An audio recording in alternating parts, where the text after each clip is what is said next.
You're listening to another premier old-time radio program at Padango.com, and also a proud member of the Blueberry community. Another Humphrey Camardella production.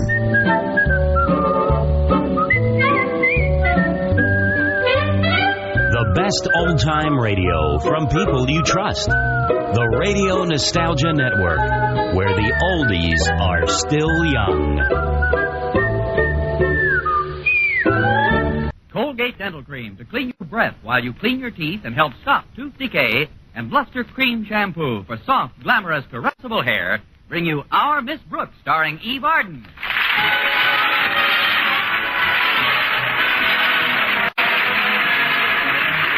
It's time once again for another comedy episode of Our Miss Brooks, written by Al Lewis. Well, many of the nation's high school football teams played in postseason junior bowl games last week. Madison High School, where our Miss Brooks teaches English, also received a bowl bid. Yes, Madison was invited to play in the cereal bowl.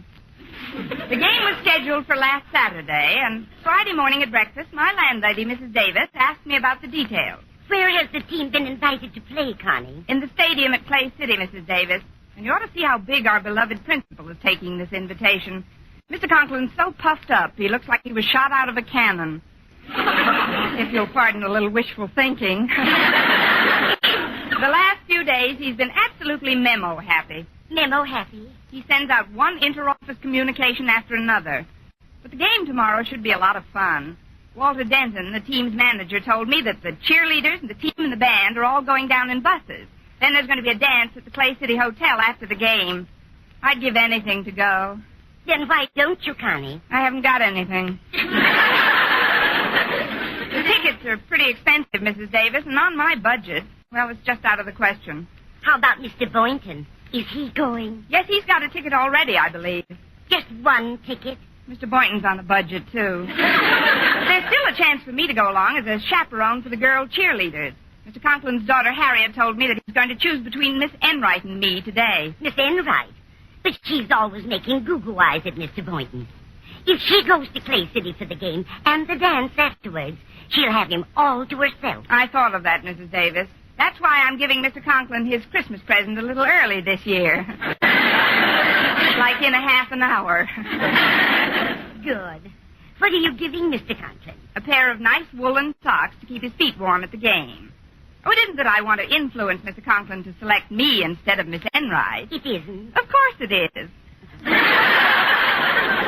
We're all fair in love and war, Connie. Remember, Miss Enright will take any unfair advantage of you that she can. Oh, I wouldn't say that, Mrs. Davis.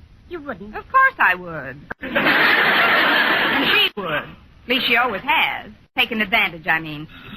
Will you answer the door, please, Connie? I'll take the breakfast dishes into the kitchen. All right, Mrs. Davis. It's probably Walter Denton. He's giving me a lift to school. Coming! Good morning, Miss Brooks. Miss Enright. I was just driving to school, and knowing the usual condition of your car, I thought I might give you a ride this morning. Well, that's very considerate, Miss Enright, but Walter Denton's picking me up any minute. Oh. Well, there's another reason I stopped by. If I may come in out of the draft for a moment, I'll explain. Oh, I'm sorry. Come in, Miss Enright. Sit down, won't you? I'd rather stand, I think. I've a new dress on, and the furniture doesn't look too dusted. Better brush off your finger. We haven't vacuumed the doorbell in months.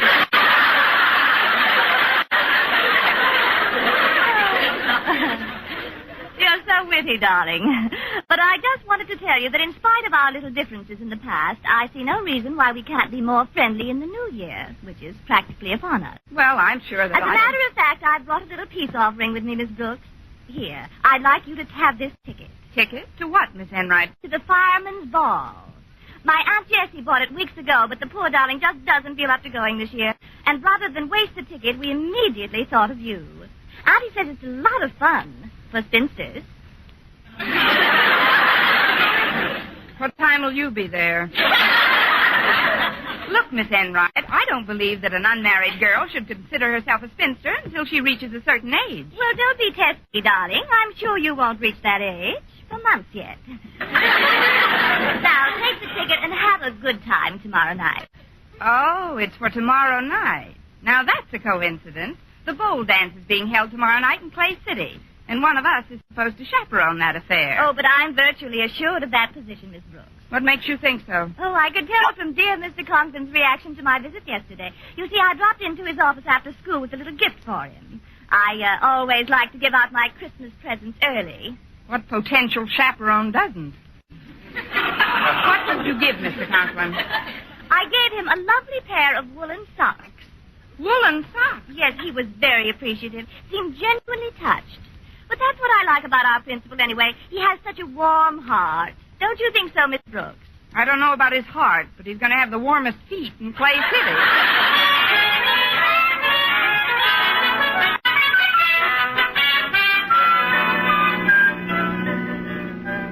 I've got to have a few words with Mr. Conklin before my first class, Walter. Do you think we'll arrive at school in time? I'll get you there in time to talk his arm off, Miss Brooks. You shouldn't worry about that job as chaperone. There's absolutely no doubt that you'll be chosen. According to Harriet, it's still between Miss Enright and me. But, Miss Brooks, anybody who could possibly pick Miss Enright over you for any kind of position should have Mr. Conklin's head examined. I mean, it's a foregone conclusion that he'll take you. And the dance ought to be a lot of fun tomorrow night. Harriet and I have promised each other every dance. Except maybe one or two she'll have to give Mr. Boynton. Oh, then Mr. Boynton is definitely going. I thought you knew. Yeah, he got his ticket Monday right after we were chosen to play in the bowl. He's followed the team through thick and thin, Miss Brooks. That's why you've just got to go tomorrow. Well, how can I, Walter, unless I'm chosen chaperone? Well, easy. You can still buy a ticket.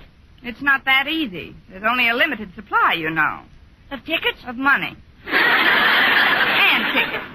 They're probably all sold out by now. Oh, don't worry, Miss Brooks. We'll figure something out. But to get back to Mr. Conklin for a second. Since we've been chosen to play in the bowl, he's definitely lid-flipping material. Lid-flipping material? He's blowing his entire court, Miss Brooks. Every time I turn around, I get another memo. Look at this last communique he sent me yesterday afternoon. Let's see it, Walter. From the office of the principal to the manager, such as he is, of the football team. As per my prior instructions, have you made sure the members of the school band are bringing their instruments? What does he think they're going to play on, tissue paper and combs? Not that it wouldn't be an improvement. Mr. Conklin is a man of many memos these days. He sure is, Miss Brooks. But there isn't much we can do about it. After all, a school principal is a school principal. I guess you're right, Walter. But under another set of circumstances, Mr. Conklin and I might get along beautifully. What kind of circumstances, Miss Brooks? If he were the principal of Madison High and I was an English teacher in Budapest.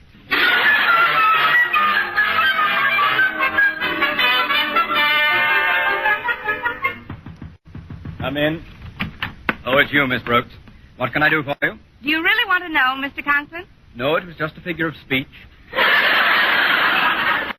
Please be brief. I've got a lot on my mind. Yes, sir. I'd like you to accept this little Christmas present, Mr. Conklin. I wanted you to have it early. Thank you, Miss Brooks. What is it? Well, it's a sort of surprise, a timely surprise. As a man who suffers from hypertension, Miss Brooks, I find that surprises do very little for me. What's in the package? Well, I'll give you a hint, Mr. Conklin.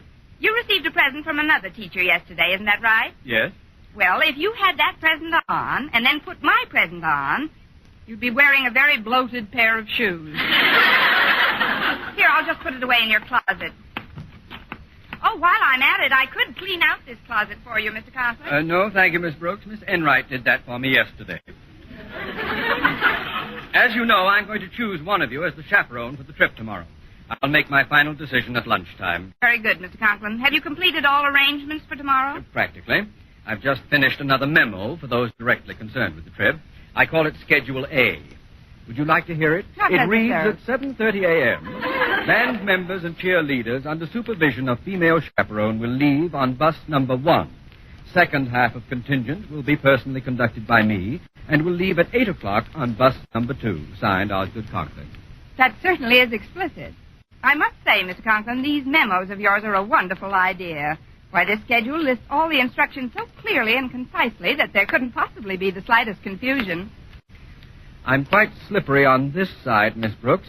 Perhaps you should start buttering up the other. Why, Mr. Conklin, it's just that I realize that there's more to this expedition than the honor of being invited to a bowl football game. And I want you to know that I'm ready, willing, and able to accept the great responsibility, the hard work, and the free ticket that goes with it.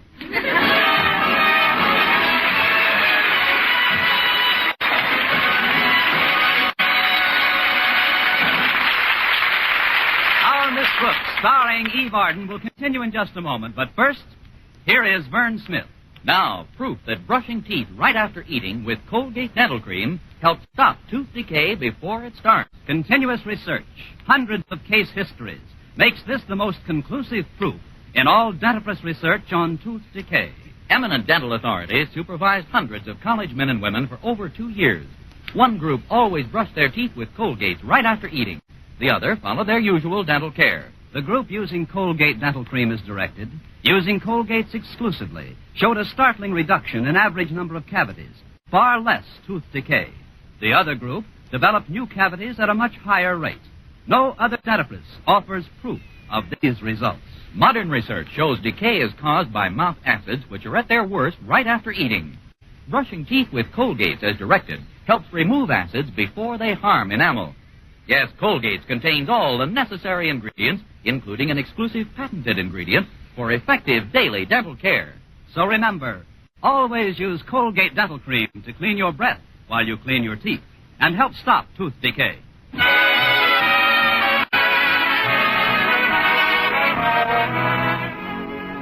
Well, when lunch period started, I made my last bid for Mr. Conklin's favor. I went to the school cafeteria and filled a tray with the best food available, then carried it down to his office so he could have his lunch in private. The door was ajar, so I walked right in. Surprise!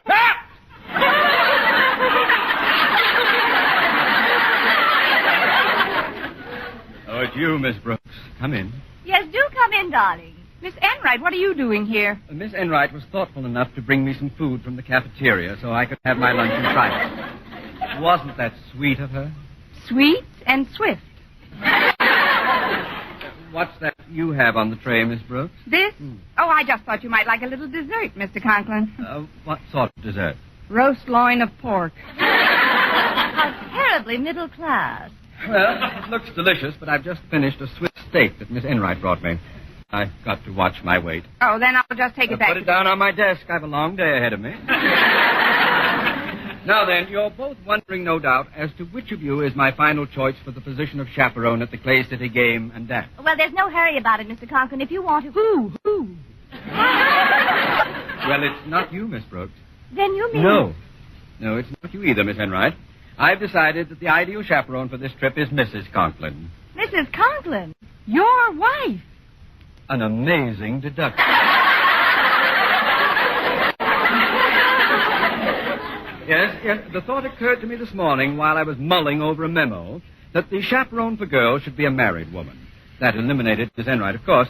And unless there's been a sudden and radical upheaval in your existence, you're not married either, Miss Brooks. You're so right, Mr. Conklin. But if you'll excuse me now, I've got something very important to do in the cafeteria. What's that, Miss Brooks? I've got to start engineering a sudden and radical upheaval in my existence.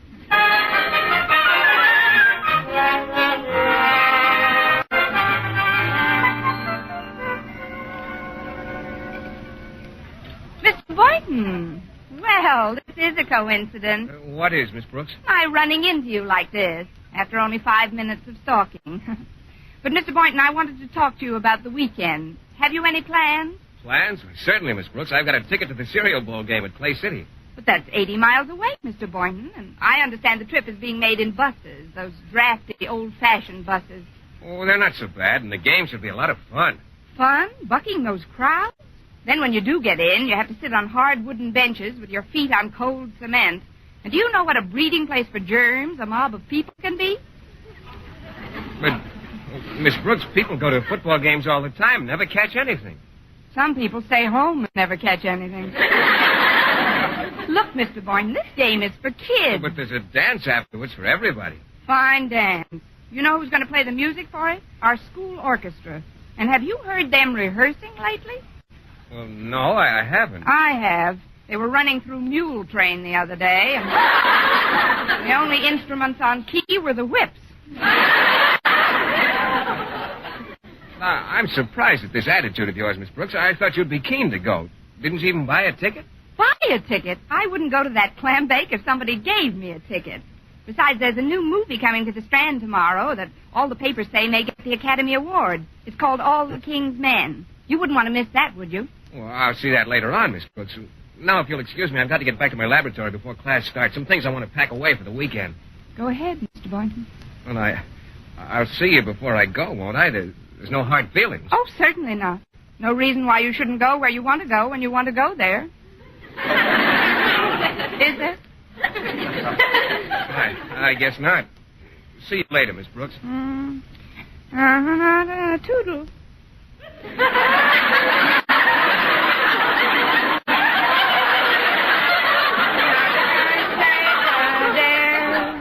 But instead I'll trust him implicitly. He can go where he wants to go, do what he wants to do. I don't care. My affection. Excuse me, Miss Brooks, but I've got the most wonderful news for you. May I sit down for a minute? Why, certainly, Harriet. What's the news? Daddy just talked to Mother on the phone, and she doesn't feel up to going along tomorrow. So he picked you to chaperone the girls. Me? What made him decide on me? Well, to be perfectly honest about it, Miss Brooks, Daddy flipped a coin. He says if it was heads, you'd go, and tails, Miss Enright would go. And the coin came up heads? 3 times.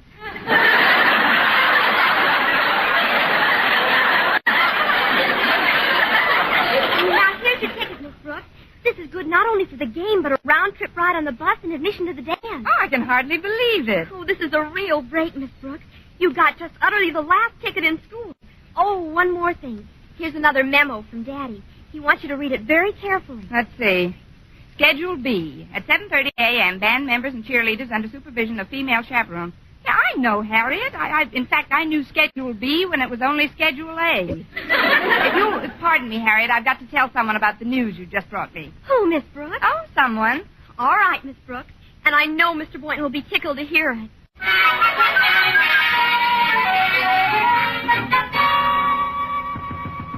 Come in. Oh, hello, Miss Brooks. After you left, Mr. Boynton, I got to thinking about our conversation. Me too, Miss Brooks. And I've decided that I'm not going on the Clay City trip after all. You're not going? No, I'm selling my ticket to Mr. LeBlanche, the French teacher. Selling your ticket?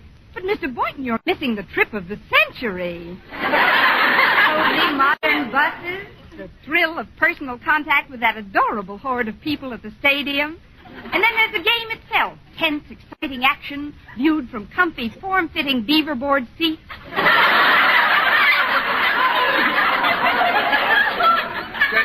Just a minute, Miss Brooks. Are you going tomorrow? Of course, I wouldn't miss it for the world. But you said in the cafeteria that you wouldn't go if somebody gave you a ticket. What made you change your mind? Somebody gave me a ticket.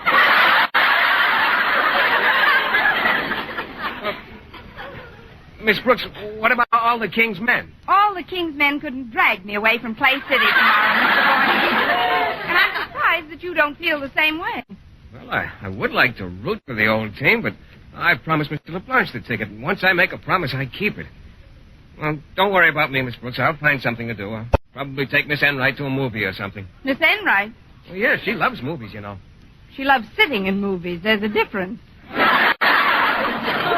Honestly, Mr. Boynton, I just can't understand you sometimes. How do you mean, Miss Brooks? Well, doesn't being with the old team mean more to you than being with old Enright? Not that there's anything wrong with Miss Enright, that a little chicanery, which I'm about to indulge in, couldn't eliminate, along with Miss Enright. I'm afraid I don't follow you, Miss Brooks. Let's keep it that way, Mr. Boynton, at least temporarily. I'll see you in a little while. But, Miss Brooks, you don't... Toodles.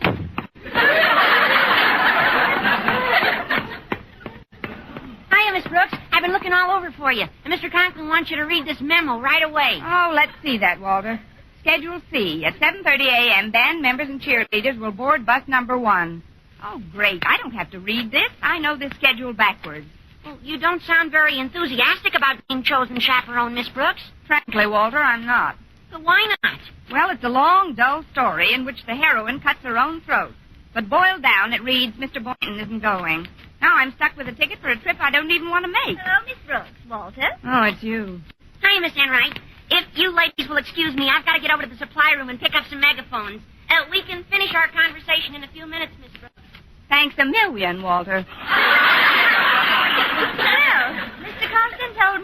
won the toss, Miss Brooks, and I suppose good sportsmanship demands that I offer my congratulations. Well, thank you, Miss Enright. That is very sporting of you. Of course, I have enough money in the bank to go on my own, but there just isn't a ticket to be had. I know there isn't. Wait a minute. What would a ticket be worth to you, Miss Enright? Why, do you have an extra one, Miss Brooks? Would you give $5 for a ticket, Miss Enright? It includes bus fare and admission to the dance, you know. Well, that sounds eminently fair, Miss Brooks. Here's the $5. And here's the ticket. Well, I have to be running along now, Miss Enright. Hope you have a nice time over the weekend. Oh, I'm sure we'll all have a nice time. You and Mr. Boynton and myself. I'm sure we will, Miss Enright. Goodbye. I wonder where she got this ticket. Hi, Miss Enright. Well, I got all the equipment and stuff, and where did Miss Brooks go? I wanted to cheer her up a little. Cheer her up? Yeah, she seemed kind of blue because Mr. Boynton isn't going to the game tomorrow. Mr. Boynton is... So that's why she sold me the ticket. Walter, could I borrow one of those pennants you've got there? Oh, sure, Miss Enright. What kind do you want? Any kind, just so it's nice and sharp.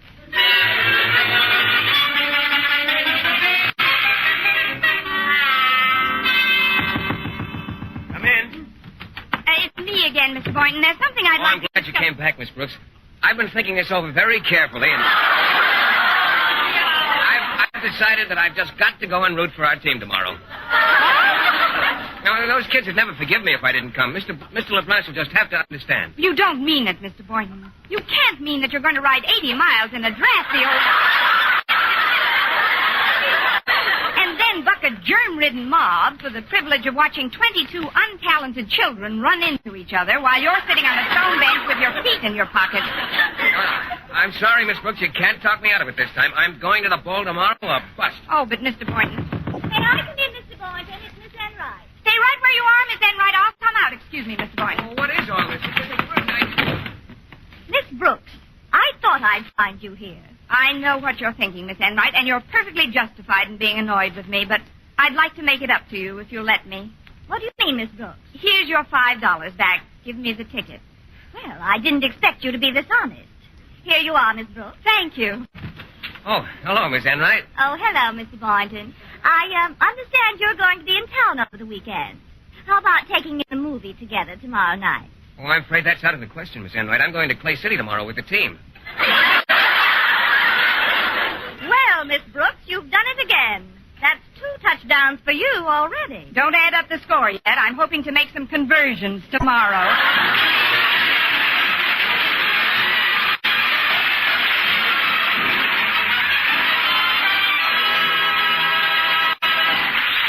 As our Miss Brooks returns in just a moment, but first... Dream girl, beautiful luster cream girl. Tonight, yes, tonight, show him how much lovelier your hair can look after a Luster Cream shampoo. Luster Cream, world's finest shampoo. No other shampoo in the world gives K-Duma's magic blend of secret ingredients plus gentle lanolin. Not a soap, not a liquid. Luster Cream shampoo leaves hair 3 ways lovelier. Fragrantly clean, free of loose dandruff, glistening with sheen, soft, manageable. Even in hardest water, Luster Cream lathers instantly. No special rinse needed after a Luster Cream shampoo. So gentle, Luster Cream is wonderful even for children's hair. Tonight, yes, tonight, try Luster Cream shampoo. Dream girl, beautiful luster cream girl. You owe your crowning glory to a luster cream shampoo. And now, once again, here is our Miss Brooks. Saturday morning, as per Mr. Conklin's schedules, I boarded the 7:30 bus with the cheerleaders and the band. We arrived at the Clay City Hotel about half an hour before game time. Isn't this a swell room, Miss Brooks? Oh, it's very nice, Harriet. This is where we're going to change our clothes for the dance tonight. The band has a suite right down the hall. I'll get it. Hello, Miss Brooks speaking. Hello, Miss Brooks. This is Mr. Conklin. All set up in your room? Yes, and it's very comfortable, Mr. Conklin. How is your room? Splendid, thank you. But that's not what I'm calling about. I had Walter Denton deliver Schedule C to you yesterday, Miss Brooks. Did you read it? Oh, that wasn't necessary, Mr. Conklin. I remembered word for word the instructions you outlined in Schedules A and B. Never mind A and B, Miss Brooks. Do you happen to have Schedule C handy? Yes, sir. It's right here in my purse. Then open it up and read it to me. I'll hang on. Yes, sir. Here it is. It says, Schedule C, at 7:30 a.m., band members and cheerleaders will leave on bus number 1. Due to the fact that I have procured a much larger bus than was previously planned, bus number 2 has been canceled. Read on, Miss Brooks.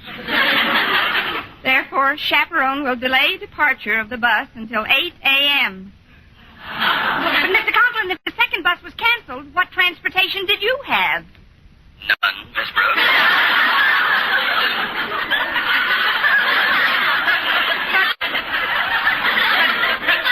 But you said you had a nice room. Oh, I have a lovely room. You've seen it. Done in early American. Lots of nice maple and some fine old prints. There's only one thing I don't like about it, Miss Brooks. What's that, Mr. Conklin? It's in my home. 80 miles from Clay City. Oh, this is terrible. I don't know what to say, Mr. Conklin. Why, I'm responsible for you being left all alone. Oh, but I'm not alone, Miss Brooks. You're not? No, there are 25 of us here. The entire Madison football team.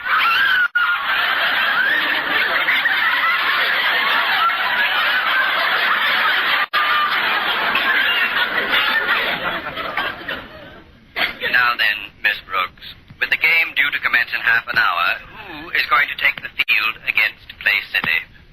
The Madison Band, Mr. Conklin. The band?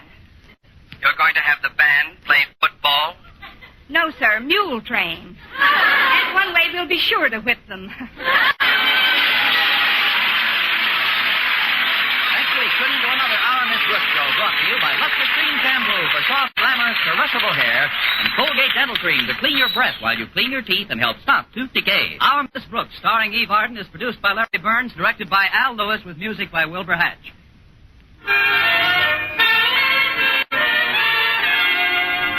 Men, here is actual factual proof of more comfortable, actually smoother shaves by using Palmolive Lather Shaving Cream. 1,251 men tried the Palmolive Lather way to shave described on the tube.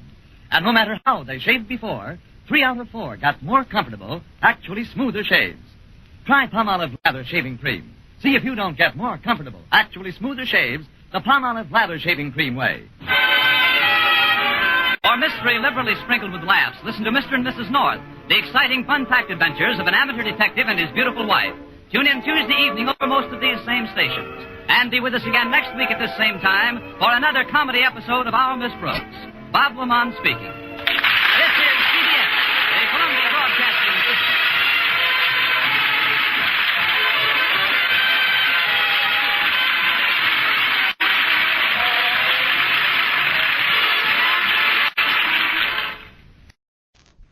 Colgate Dental Cream to clean your breath while you clean your teeth and help stop tooth decay, and Luster Cream Shampoo for soft, glamorous, caressable hair bring you Our Miss Brooks, starring Eve Arden. It's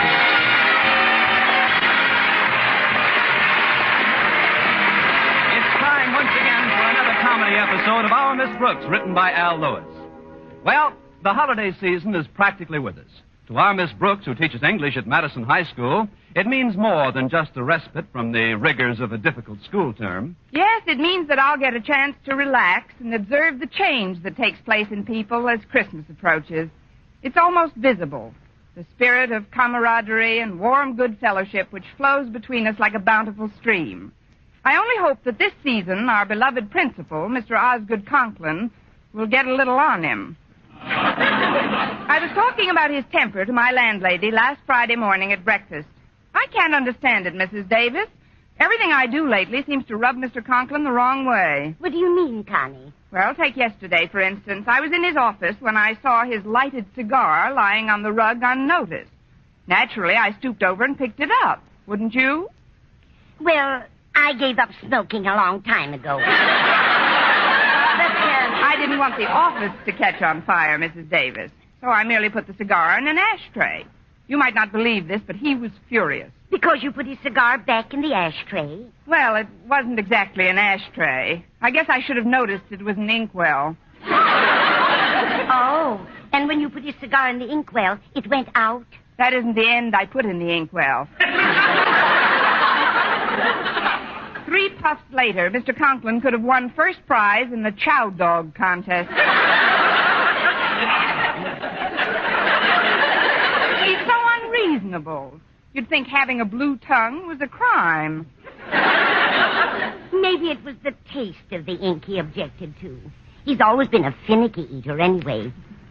But forget about Mr. Conklin, Connie. Just stay out of his way as much as possible. Believe me, I'll do my best, Mrs. Davis. Say, that's quite a batch of mail you've got there. Is it all for you? Mail? Oh, this isn't incoming mail, Connie. These are the letters I picked up from all the kids in the neighborhood. You see, Bush's department store has a contest each year in which the child who writes the best letter to Santa Claus gets his choice of anything in the toy department. Oh, and you're Santa's helper. Mm-hmm. Well, I shop there anyway, so I just drop them off for the kids. They write such cute letters, some of them. Reminds me of the one you wrote to Santa when you were 7 years old. Me? Where did you see that, Mrs. Davis? Forgive me, Connie, but I've got it right here. I took it out of your old album. You know, the scrapbook with the souvenirs in it. You had it out last night. Remember? Oh, that's right. I thought I might run across some souvenir money in it. Let's see the letter, Mrs. Davis. Here you are, dear. Read it out loud. I get such a kick out of it. All right. It says, Dear Sandy Claus. Look at this spelling. SANDYCLAWSSS. That's nice. 1 S for each claw. Read on, dear. I don't want you to bring me very much toys at all, because then you would not have enough for all the other little children. Wasn't I a doll? Please, Sandy, just bring me a slate with some chalk and a eraser and some crayons and a ruler on account because when I grow up, I want to be a English teacher. Signed, Connie Brooks, age 7. Isn't that touching, Mrs. Davis? Even at that tender age, I was already planning my future poverty. You knew what you wanted, all right. Now, I'll just set these letters on the sideboard and pour us some coffee. Here's your cup, Connie. Thanks, Mrs. Davis.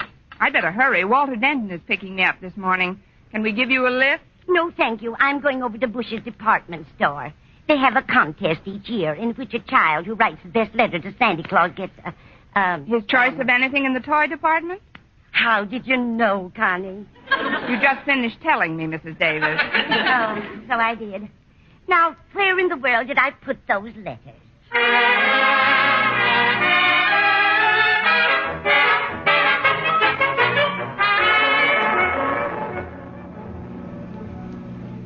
What have you done to your car, Walter? Seems to have quite an air about it this morning. It's nothing but your own aromatic presence, Miss Brooks. Well, thanks, Walter, but I'm not what I mean. Wait a minute. Here's a cigar on the seat between us. Oh, probably dropped out of my dad's pocket. I drove him to work this morning. Say, do you mind if I keep it? It might make a nice good morning gesture to Mr. Conklin. I can use one at this point. Oh, sure. My dad's got a pocket full of cigars.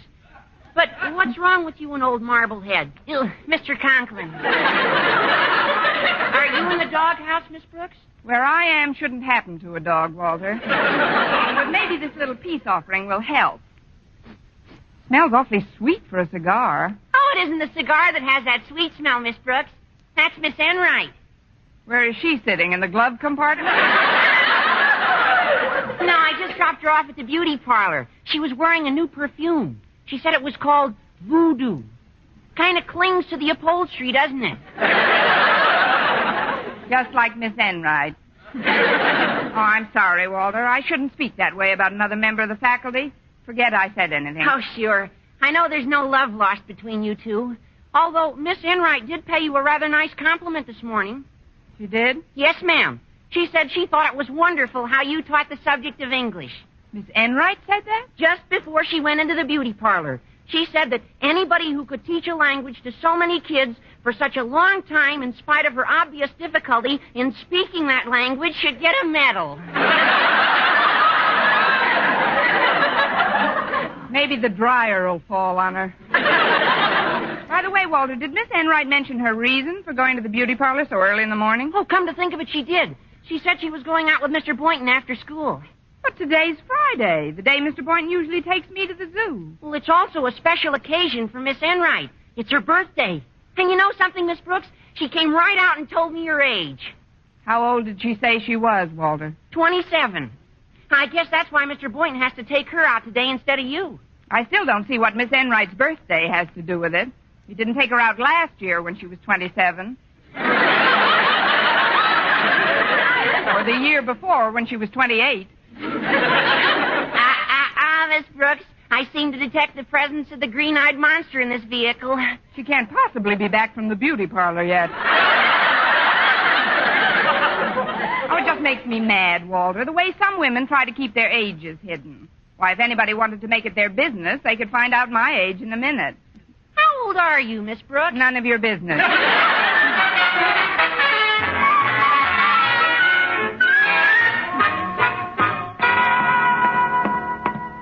There's Mr. Conklin going into his office, Miss Brooks. Now's your chance to slip him that cigar. Right, Walter. See you in class. Good morning, Mr. Conklin. Good morning, Miss Brooks. Have a cigar? Cigar?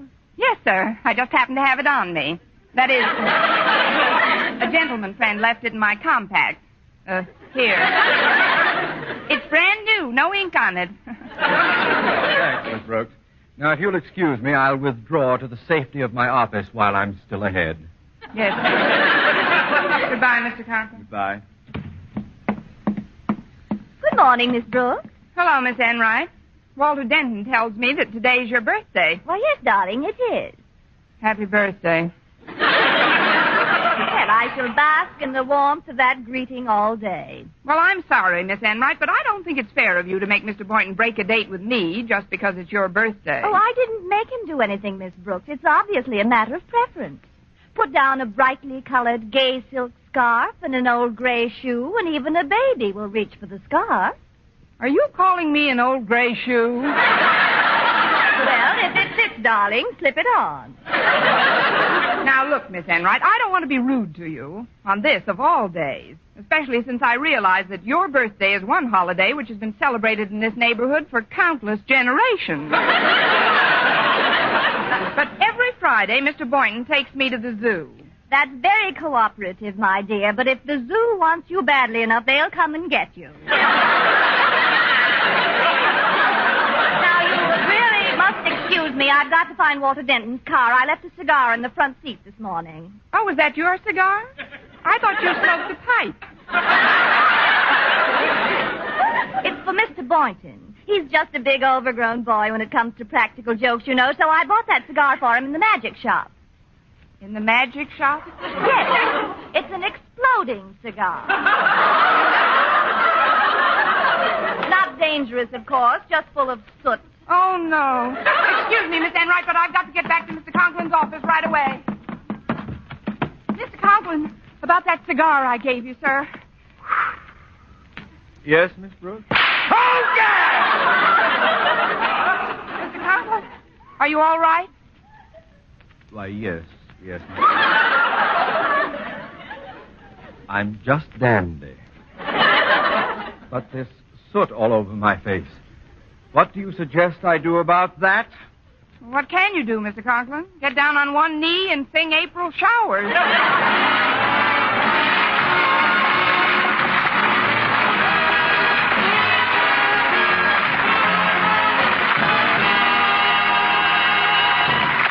Our Miss Brooks, starring Eve Arden, will continue in just a moment. But first, here is Vern Smith. Now, proof that brushing teeth right after eating with Colgate Dental Cream helps stop tooth decay before it starts. Continuous research, hundreds of case histories, makes this the most conclusive proof in all dentifrice research on tooth decay. Eminent dental authorities supervised hundreds of college men and women for over 2 years. One group always brushed their teeth with Colgate right after eating. The other followed their usual dental care. The group using Colgate Dental Cream as directed, using Colgate's exclusively, showed a startling reduction in average number of cavities, far less tooth decay. The other group developed new cavities at a much higher rate. No other dentifrice offers proof of these results. Modern research shows decay is caused by mouth acids, which are at their worst right after eating. Brushing teeth with Colgate as directed helps remove acids before they harm enamel. Yes, Colgate contains all the necessary ingredients, including an exclusive patented ingredient for effective daily dental care. So remember, always use Colgate Dental Cream to clean your breath while you clean your teeth and help stop tooth decay.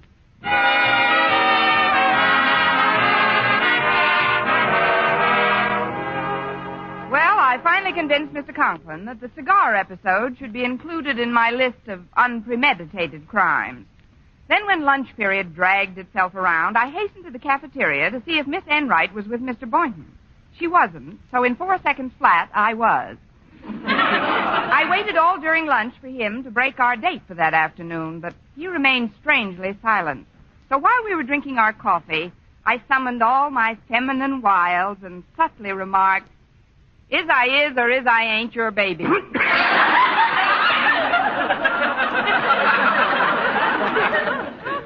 What did you say, Miss Brooks? Nothing, Mr. Boynton. Here's a napkin. It's just that I get a distinct feeling of guilt emanating from your side of the table. Guilt? What makes you say that? You paid for my coffee.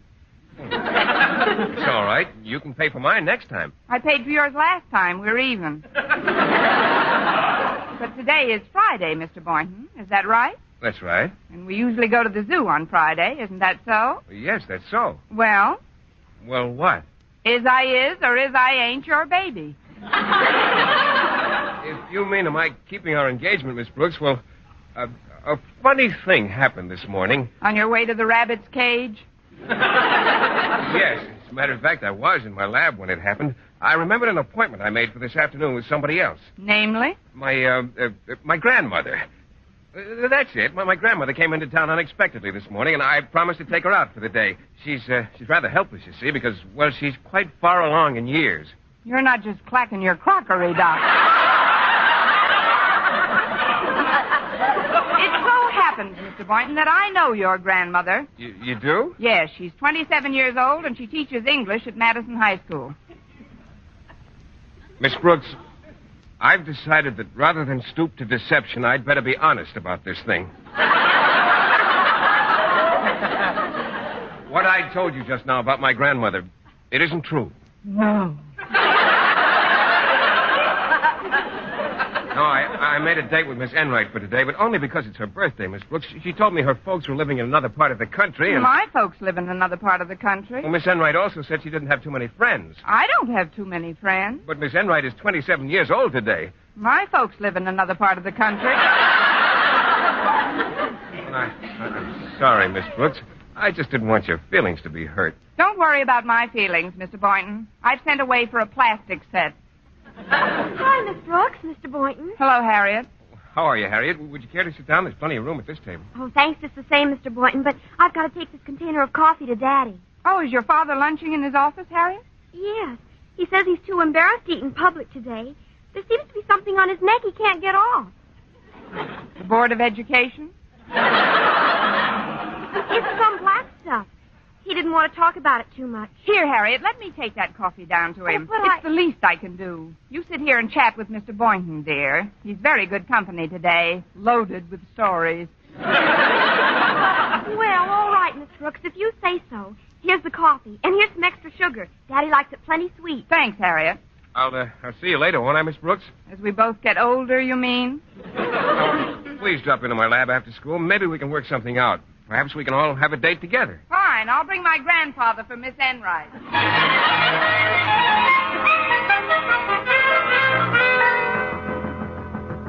Come in. I met your daughter in the cafeteria, Mr. Conklin, and she gave me this coffee to bring you. What happened to her? Pull up lame? Well, as a matter of fact, sir, I wanted to sort of atone for some of my earlier transgressions. Well, don't stand there. Pour some coffee in a cup for me, please. Yes, sir. I'll just get this cover off. It's on pretty tight. Well, I hope it's hot. If there's anything I can't stand, it's cool coffee. Oh, I'm sure it's piping hot, Mr. Conklin. I can tell by the way the container feels. This lid is so... Let me help you. No, it's coming now.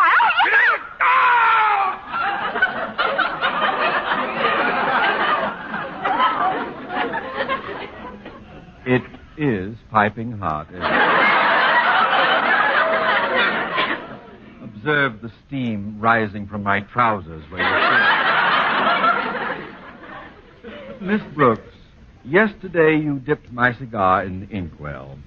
This morning you gave me one that exploded in my face. And now, thanks to you again, a container of hot coffee is running down my leg. Well, don't stand there, Miss Brooks. What have you to say for yourself? Is it sweet enough, Mr. Conklin?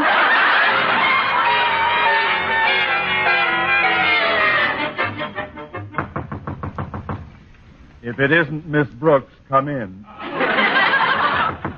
I said come in. You are Osgood Conklin? I am. No doubt you heard of Bush's department store. I have. Well, I'm Bush. I'm a little pooped myself.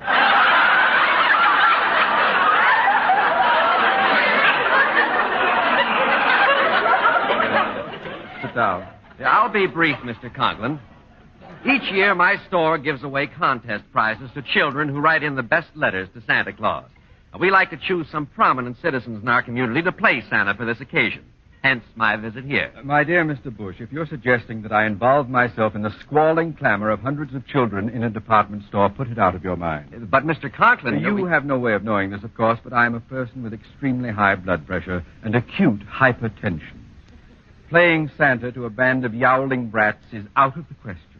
But I've invited all the photographers and reporters, Mr. Conklin. You'll get at the very least a 2-column picture in every paper. I'm sorry. It's absolutely unthinkable for me to 2-column picture? Of course. You see, we've picked the winning letter, and you're the ideal choice to present the grand prize this afternoon. Why me? Because you're a school principal, and the contest winner is a little 7-year-old girl who wants to be a teacher when she grows up. A teacher? Well, I guess I can arrange it. I'd hate to disappoint a child, especially this obviously backward little tyke. What time shall I be there, Mr. Bush? 4 o'clock sharp, please, and thank you so much for accepting our invitation. You're welcome, I'm sure. Now, if you'll excuse me, sir, I must inspect some new gym equipment that just arrived. Of course, Mr. Conklin. Oh, before I leave your office, may I use the phone? Certainly. It's right there on my desk. See you at 4, Mr. Bush. Right, thank you. Santa Claus is coming to town. Hello, Mrs. Davis speaking. Oh, this is Mr. Bush of Bush's department store. My secretary gave me your phone number, Mrs. Davis.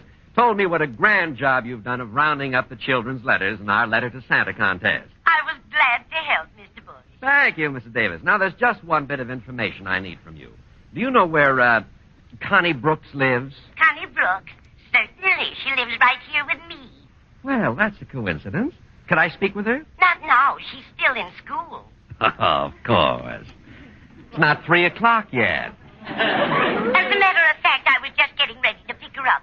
One of the students in school with her usually takes her home, but he's busy today. I see. Well, Miss Davis, you can do me a great favor. Instead of taking her home today, bring Connie right over to our store. What for? You'll see. What kind of toys does she favor, Mrs. Davis? Toys. Connie doesn't play with toys. Oh, the serious type, eh? Well, bring her over as early as you can, Mrs. Davis, so I can get acquainted with her. She'll probably warm up a bit after a nice romp in the sand pile.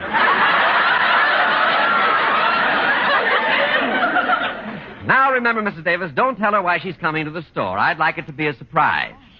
It'll be a surprise, all right.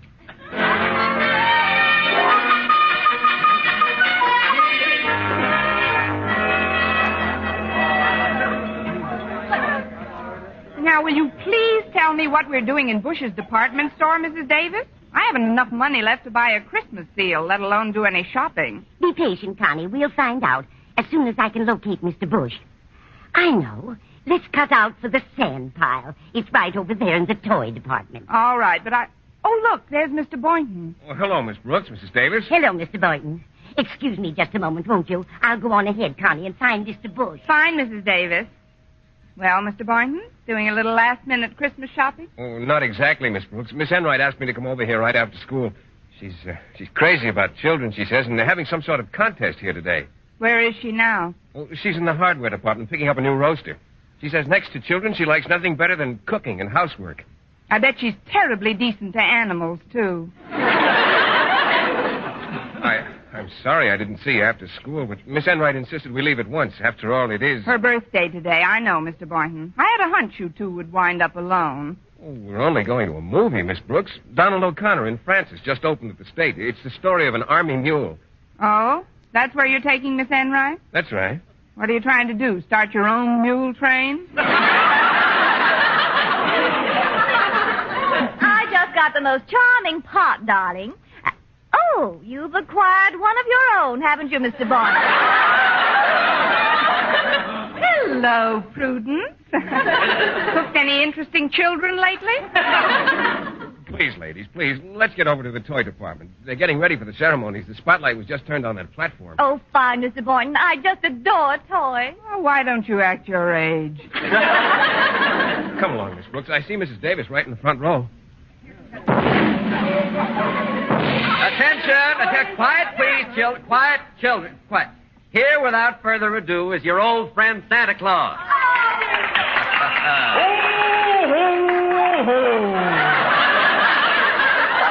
Merry Christmas, kiddies! Why, that's Mr. Conklin. Is it really? Ho, ho, ho! Of course. I'd recognize that bloodthirsty cheerfulness anywhere. Here you are, Santa. Here's the prize-winning letter in the contest. I suppose you read it out loud and will surprise the author, who I know is among those listening. Charlie.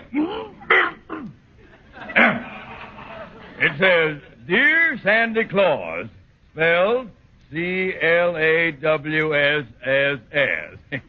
That's nice. One S for each claw. I don't want you to bring me very much toys at all, 'cause then you would not have enough for all the other little children. Isn't she a doll? Wait a minute. This sounds awfully familiar.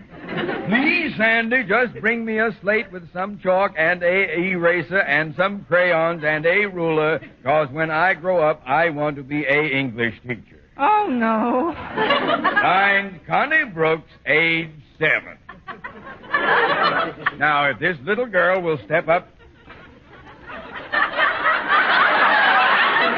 Connie Brooks! You sound like you know this girl, Mr. Conklin. Well, let's get her up to the platform. Where are you, honey? You, Mr. Bush, down here. I'm Mrs. Davis. Oh, hello, Mrs. Davis. The girl you're looking for is standing right here beside me. What? Who are you? I'm Connie Brooks, age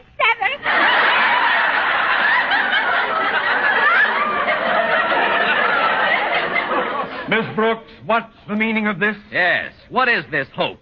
Oh, there was no hoax intended, gentlemen. Mrs. Davis must have absent-mindedly put my letter in with the other kids. When I wrote that letter, I was actually 7 years old. You were never that young, darling. Oh, this is terrible. The press and photographers will be here any minute. Give me that bag of toys, Mr. Conklin. This girl gets nothing. Now, hold on there, Mr. Bush. The contest rules clearly state that the winner must be a child. If Miss Brooks was 7 years old when she wrote that letter, she's entitled to take home anything she wants from the toy department. Yes. I think you've got something there, Mr. Boynton. Oh, this is terribly embarrassing. Miss Brooks, if you'll just leave the premises before the press arrive, you may have anything in the toy department you desire. What do you want? Mr. Bush, this is Mr. Boynton. Wrap him up.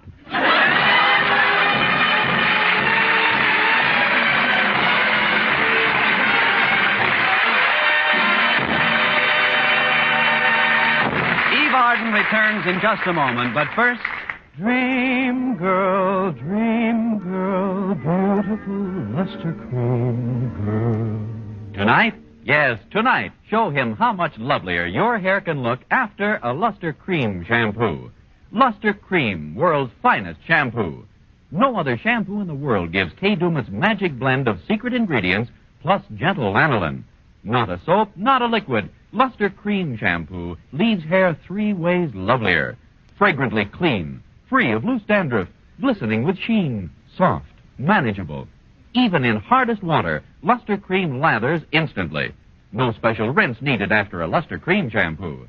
So gentle, Luster Cream is wonderful even for children's hair. Tonight, yes, tonight, try Luster Cream shampoo. Dream girl, beautiful luster cream girl. You, your crowning glory too. A luster Luster Cream Shampoo. And now, once again, here is Eve Arden. This Christmas, give yourself and your family the gift that keeps on giving. United States savings bonds, the present with a future.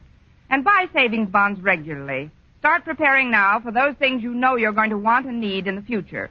If you're on a regular payroll, use the Easy Payroll Savings Plan. If you're self-employed, use the Bond-a-Month Plan. Invest today in security, your own economic security and the security of your country. Buy United States savings bonds today. Next week, tune into another Our Miss Brooks show brought to you by Luster Cream Shampoo for soft, glamorous, caressable hair and Colgate Dental Cream to clean your breath while you clean your teeth and help stop tooth decay. Our Miss Brooks, starring Eve Arden, is produced by Larry Burns, directed by Al Lewis, with music by Wilbur Hatch. Mr. Boynton is played by Jeff Chandler, Mr. Conklin by Gail Gordon. Others in tonight's cast were Jane Morgan, Dick Crenna, Gloria McMillan, Mary Jane Croft, and Hal March.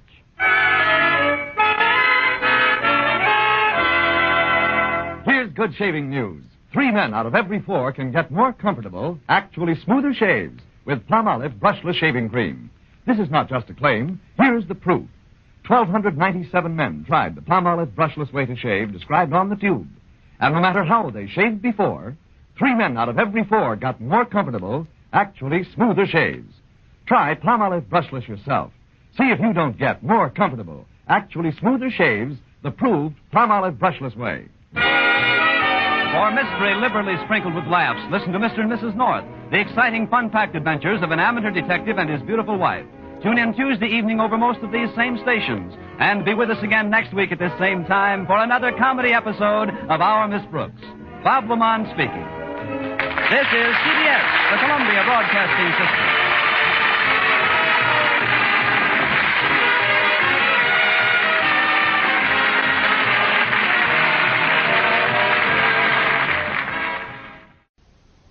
And now, Our Miss Brooks.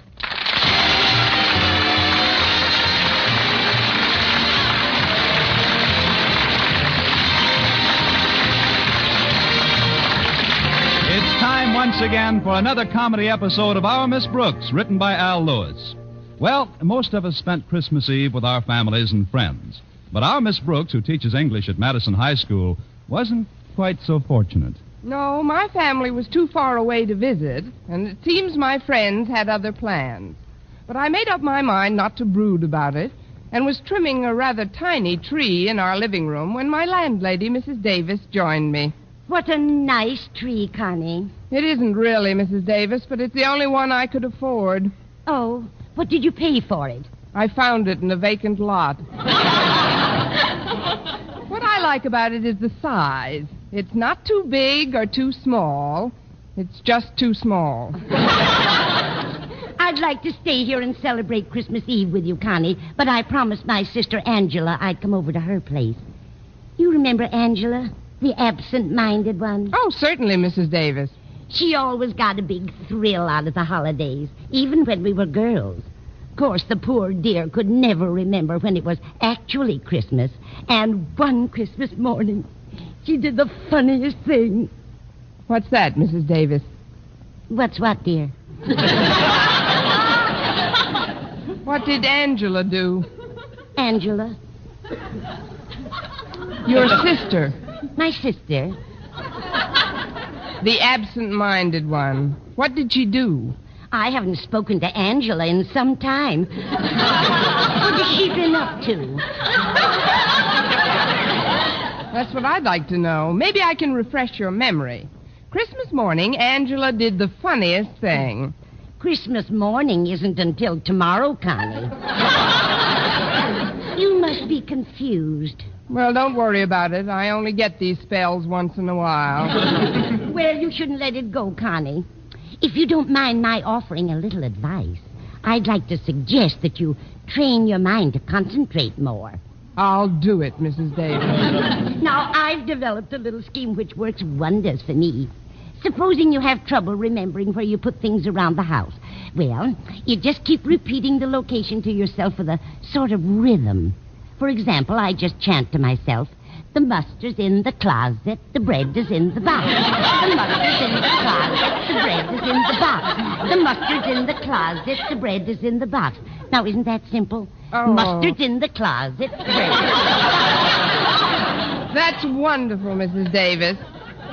If anybody wants a mustard sandwich, you're really ready.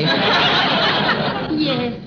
Now, before I do anything else, I want to invite you to join me tonight. Join you? Yes, dear. I'm going over to Angela's house? That's right. She's so cute with that little absent mind of hers. Why, sometimes she forgets what she's talking about right in the middle of a sentence, and oh, dear me, I hope that cat's got enough milk. Well, I'm sure if we, but then, maybe someday, or if it doesn't seem too, and that's why I can't join you tonight. Thanks anyway, Mrs. Davis. I'll just spend a quiet evening at home here. But how about Mr. Boynton? Don't tell me he was too shy to ask you for a date on Christmas Eve. Why do you think there's mistletoe on all four walls? No, Mr. Boynton asked me all right, but then he canceled yesterday.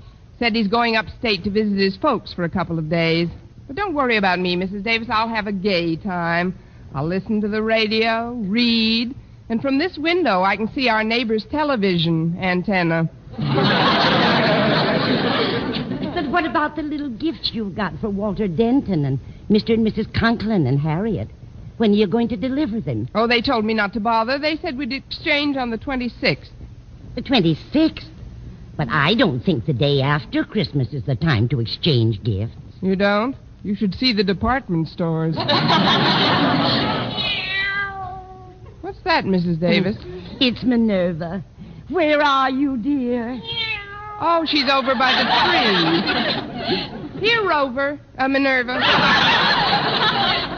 Isn't it the strangest thing how she bites at the pine needles? I guess the rosin in them appeals to her. I'd swear she likes the taste of it.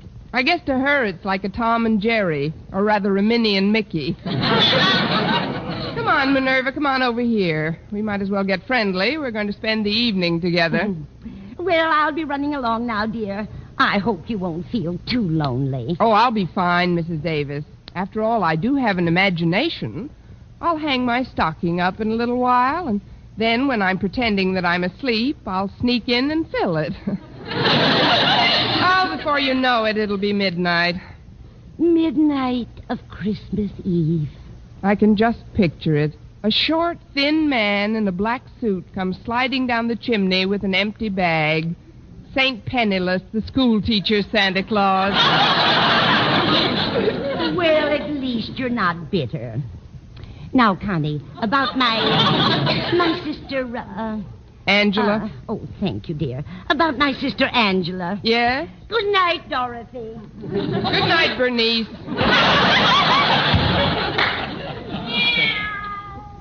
Oh, stop drinking those pine needles, Minerva. Come on over here. There's a good kitty. Now I'll just settle down in Mrs. Davis's rocker, and we'll have ourselves a nice, quiet rock.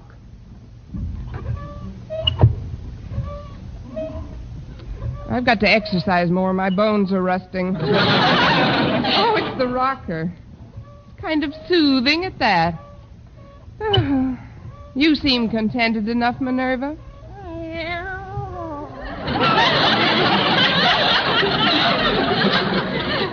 'Twas the night before Christmas, and all through the house not a creature was stirring, not even a mouse. Oops, sorry, Minerva. I didn't mean to upset you, Minerva. Oh, gosh, I'm sleepy. Now, who can that be? Expecting anyone, Minerva? That's funny. There's nobody here. I'm here. Where? Oh, leaning on my knee. What can I do? Well, I'm a salesman, but I don't believe in giving any sales talk or sob stories. All I do is tell you what I'm selling. And if you want to buy, okay. If not, okay. Okay, what are you selling? Well, it's Christmas Eve, and I'm just a small urchin, a little on the underprivileged side.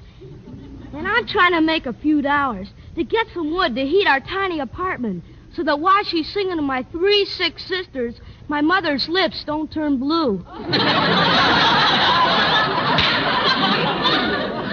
That's what I like, no sob stories. You're selling handkerchiefs, I'll take 6. Oh, no, ma'am, I'm selling Christmas trees. They're only $1 a piece. But I've already got a Christmas tree. Then I'll make it 50 cents. But I don't need How it. about a quarter? Look, little boy. Well, payments can be arranged. Oh, please take one, ma'am. These aren't ordinary trees, you know. They're magic. Magic? Yes, ma'am. You'd be surprised what miracles will happen to you if you buy one. Well, a quarter isn't too much to pay for a miracle. It's 50 cents. I thought you said 25. That's when you sounded tougher to sell. Oh. Well, before I melt down to my coal buttons and the stovepipe hat, here's 50 cents. Well, you won't be sorry, ma'am. Here's the little tree. Say, it is kind of cute at that. Would you like to come in and help me set it up? I can't. I've got to get right home. My sitter's been alone long enough. Sitter? Well, what about your mother and the firewood? Well, that's just a routine. My folks are attending a dinner the other bank presidents are giving for Father. With the pitch you've got, you'll have your own bank by the time you're 12. Thanks a lot. And good night, lady, and Merry Christmas. Same to you, you little underprivileged millionaire. I'll put this tree over here. Maybe we can find some extra trimmings for it in the morning. Minerva, will you stop gnawing on those pine needles? I wish I knew what made them so appetizing to her.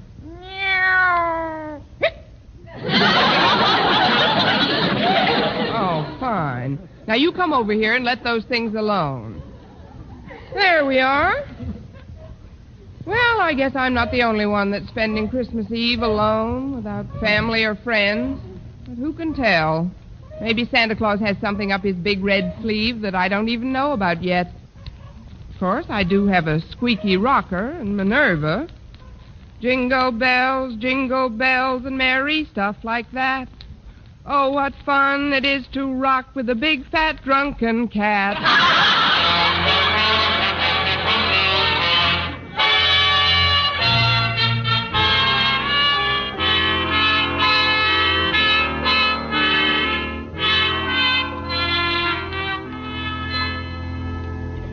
As I sat in the living room Christmas Eve with Minerva the cat on my lap, I couldn't help noticing that the tree which I'd bought from that wealthy urchin had a rather peculiar luminosity. Although there wasn't any artificial illumination, it seemed to glow from deep down in its branches. As I rocked back and forth, I started to get very drowsy. Little boy said this tree was magic, Minerva. No, I don't believe it either.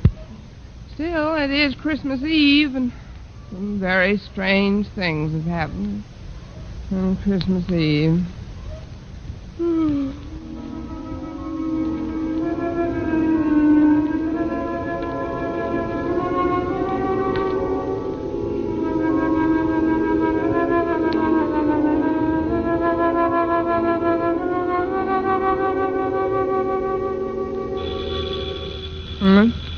What's that? Oh, I must have been dozing. Coming! Well, it's Walter Denton. Come in, Walter. Noel, joyeux Noel. Gracias. Come on into the living room, Walter. Oh, thanks, Miss Brooks. Here, I brought you this little gift to put under your tree. Oh, that was very thoughtful, Walter. Put it under this tree over here. Okay. Say, you've got 2 trees, haven't you? Yes, one for Minerva and one for me. What? Don't pay any attention to her. She's pine needle happy. Well, Miss Brooks, as you know, I was supposed to spend the evening nestled snugly in the tight little confines of my own small immediate family circle. Oh, for heaven's sakes, come out of there. You're giving me claustrophobia. But I went to my father and mother and crowed their permission to come over. Wait a minute, Walter. You crove their permission to? Yeah. Crave, craven, crove, isn't it? Oh, Walter, of course not. Crave, craved. Let's see. Crave, craven. After you crove their permission, what happened? Well, they waived my my presents for a long enough while for me to deliver to you, Miss Brooks, the little token of my esteem and affection, which is now ensconcing under the tree. Walter, are you still in my English class? Well, sure, Miss Brooks. Well, I'd better bone up a little. One of us is going to flunk this term. Well, it isn't just the gift, Miss Brooks. That's not the only thing that brought me wayfaring from the warmth and conviviality of my own heart. Oh, please don't start that again. I'm glad you dropped over, Walter. And if you want to spend the rest of the evening with your folks, there's no rush with them. They've got my present under our tree already. Now, what I'd like to say, Miss Brooks, though, is something I've wanted to say for a long while. Yes, Walter? Now, it's a little on the sentimental side, perhaps, for a so-called hep high school boy to be telling a teacher, but it's sincere, Miss Brooks. I'm sure it is. It's something I feel deep down inside of me, Miss Brooks, from whence so many of one's warmer emotions stem. That's whence they stem from, all right. Of course, even if it does seem over-sentimental or even downright sticky, Christmas Eve seems to be the time that you can say things like this and not sound over-sentimental or sticky. Christmas Eve is the time to say them. I just hope I hear them by New Year's Eve. What I want you to know, Miss Brooks, is that I'm grateful. For what, Walter? For my association with you during the past semester at Madison High School. Well, thank you, Walter. I've tried to be a capable teacher. Oh, your teaching was nothing. What? I don't mean scholastically. No, as a teacher, you were very adequate. I mean personally. The interest you took in me and my problems. For that, I could never thank you if I lived to be 100. Of course, you'd be gone a long time by then. Merry Christmas to you, too. You don't know what it's meant to me to have your ear whenever I needed it. Oh, it was nothing, really. I have another one. Especially about girls. Gosh, you remember how silly I used to act about girls? Every time one of them looked at me, I giggled like a kid. And then, overnight, I matured. I met the one woman who really mattered. Harriet Conklin. She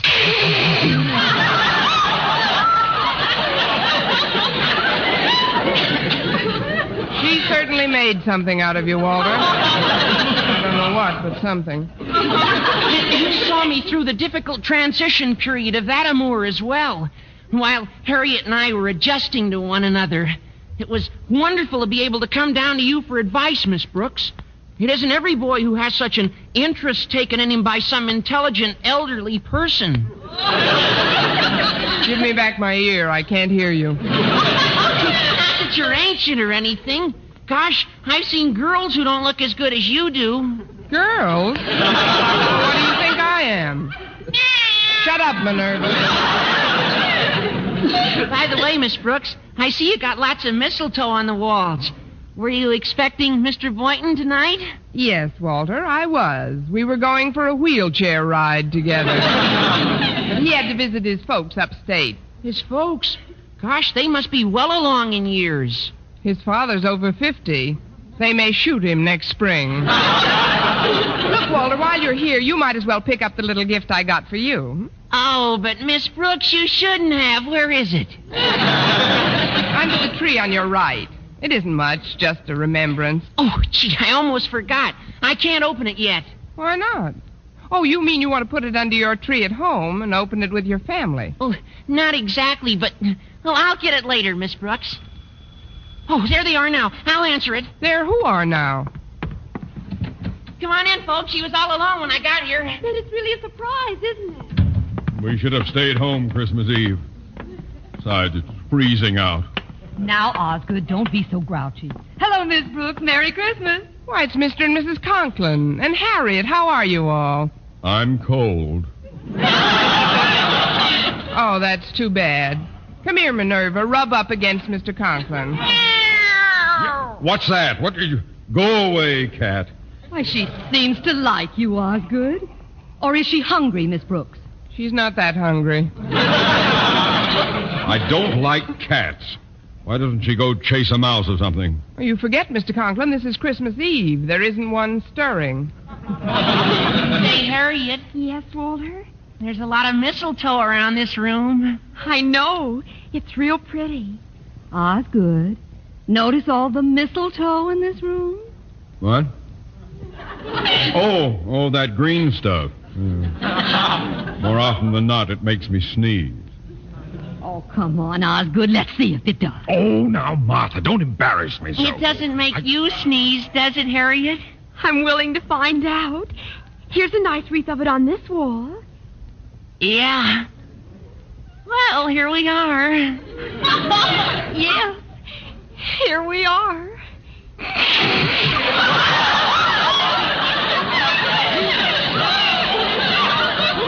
May I, Mr. and Mrs. Conklin? If it's all right with Harriet, it's all right with us. Oh, come on, Walter. We're getting old. Gosh, you're sweet, Harriet. Oh, isn't that cute, Osgood?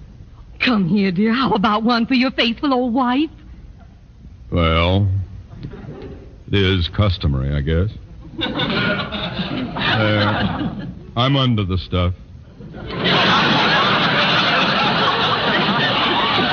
Now, pucker up, dear. Very well. Yeah. You see, I told you.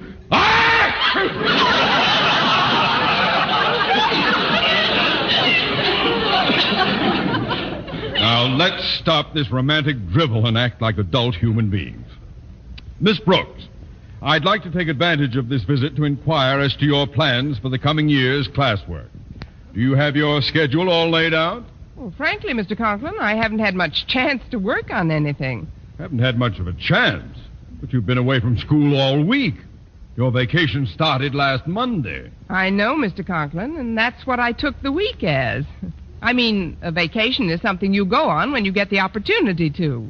You don't work on it or during it, unless, even though I didn't actually go anywhere, when my vacation came along, I went on it or was on one, usually.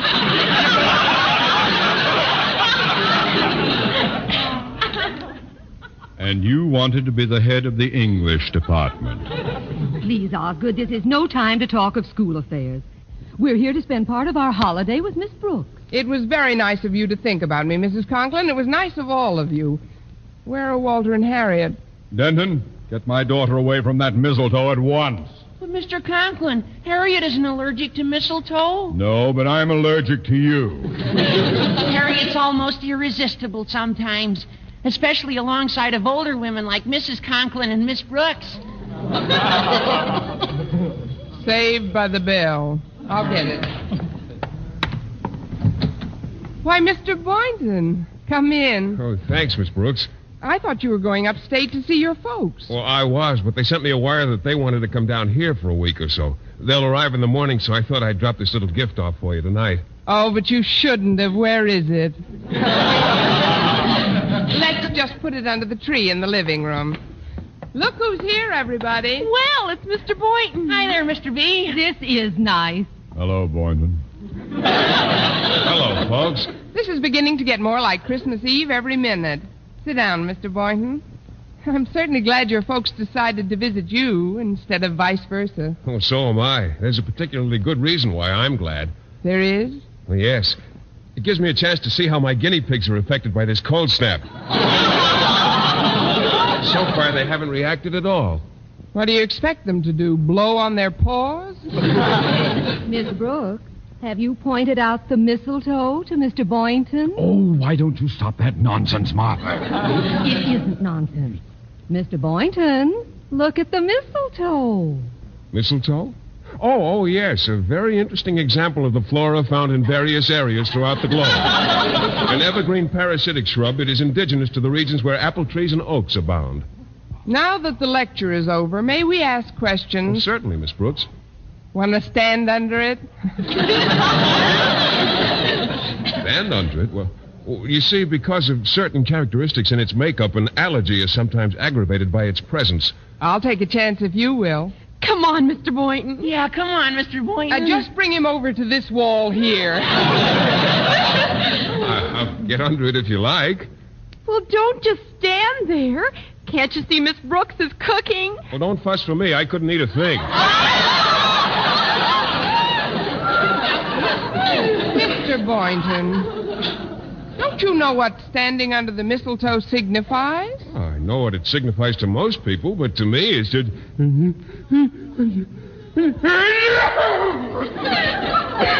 Well, there goes 85 cents worth of mistletoe. Hey, I know what let's do. Let's open up the presents right now. Swell. A splendid suggestion, Walter. Shouldn't we wait until just before we leave? Might be less embarrassing that way. Well, if you want to open them now, Golly, this one tree is pretty crowded. I'll put some of these packages under this little one over here. Look out, Walter. You're bumping into one of the branches. Look out.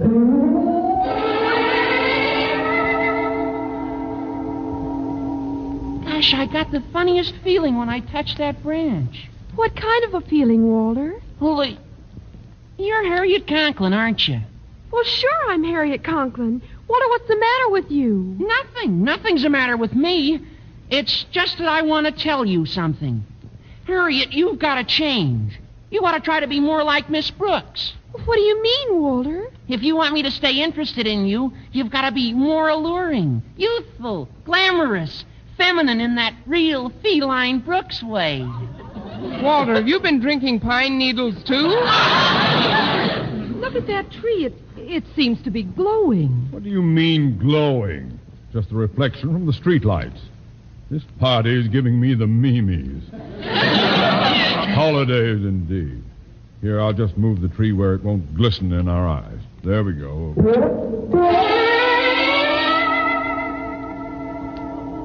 Ho, ho, ho! Merry Christmas! Why, Mr. Conklin. Of course I'm Mr. Conklin. Happy-go-lucky, fun-loving, gag-a-minute Osgood. Gag-a-minute Osgood? Sometimes I've wanted to. Miss Brooks, is that really you standing there? I think so, Mr. Conklin. Why do you ask? Because you suddenly look so different, so intelligent. Miss Brooks, I've made up my mind. You are now head of the Madison High English Department. Well, thank you, fun-loving Osgood. I'm going to put this wonderful tree where it belongs, right in the center of the room. Give me a hand, Boynton. Oh, yes, sir, Mr. Conklin. I'll just take this end here and...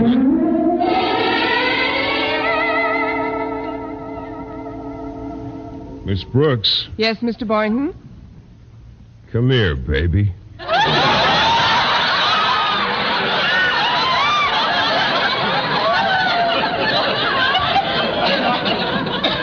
What? I said, come here, Connie. You did not. You said, come here, baby, and I'm here. Look, he's taking her over to the mistletoe. Oh, isn't it wonderful? Well, what are you going to do, Mr. Boynton? Just call me Phil, Connie. And this is what I'm going to do.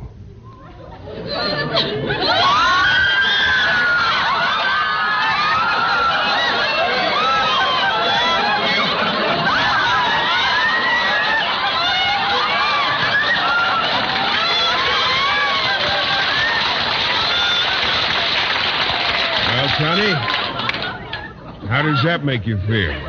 Oh, I feel like I'm in a dream, Philip. A wonderful, beautiful dream.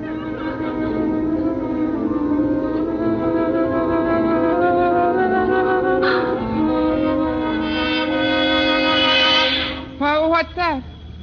Mr. Boynton, where did you go? Where is everybody? Oh, I must have been dreaming.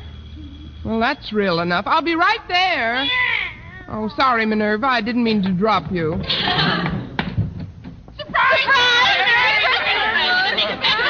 Surprise! I'm cold. Why, it's the Conklins and Walter and Mr. Boynton.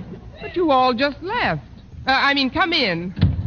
We thought it would be nice if we spent our Christmas Eve together, Miss Brooks. Yes, and we brought a few little gifts over for you. I'll just put them under this tree here. Yes, do that, Walter. Aren't you going to ask me why I didn't go upstate, Miss Brooks? I know why, Mr. Boynton. Your folks are coming down to see you. Well, how did you know about that? I just got the telegram. Don't let's get too carried away with the holidays to prepare for the hard school season ahead, Miss Brooks. Oh, let's not talk about school affairs now, Osgood. Walter, Look at the mistletoe. Yeah, look at it. Now, just a minute, before we go through all that again. Would you please touch that tree, Mr. Boynton? The one on the left with the... Why, it's gone. There's only one tree. Miss Brooks, are you all right? Of course I'm all right. Could I have dreamt that part, too? Mr. Boynton, would you do me a favor, please? Of course, Miss Brooks. What is it? Would you touch the Christmas tree? Touch it? Please, it's important. Oh, all right. There. Nothing happened. What did you expect would happen? A miracle. Oh, excuse me, I'll be right back. Oh, I'm a little urchin, and I'm selling magic Christmas trees. But you just... Please buy one, lady. They only cost 50 cents apiece. 50 cents? That's right. Here's $2. Give me 4 of them.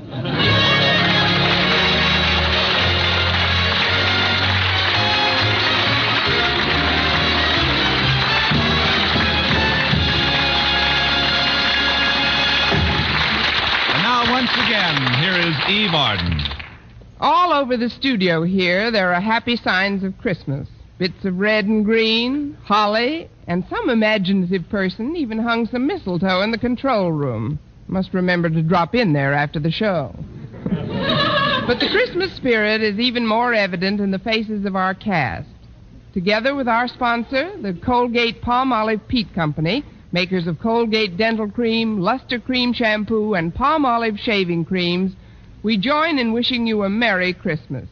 Yes, Jeff Chandler and Gail Gordon, Jane Morgan, Virginia Gordon, Dick Crenna, Gloria McMillan, Jeffrey Silver, our writer-director Al Lewis, and our producer Larry Burns, our conductor Wilbur Hatch, and all the others on the Our Miss Brooks show. And we're gathered here to say, may this be the most joyous of the holidays for all of you.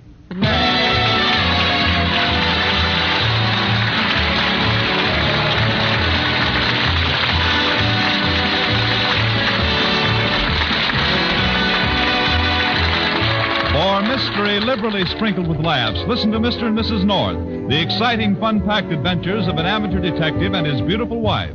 Tune in Tuesday evening over most of these same stations. And be with us again next week at this same time for another comedy episode of Our Miss Brooks. Bob Lamont speaking. This is CBS, the Columbia Broadcasting System.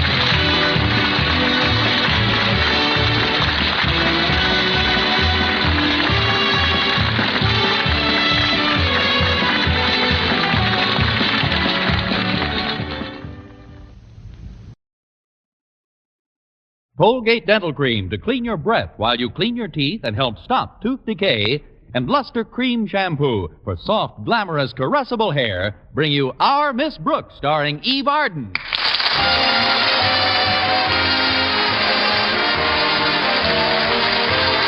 It's time once again for another comedy episode of Our Miss Brooks, written by Al Lewis.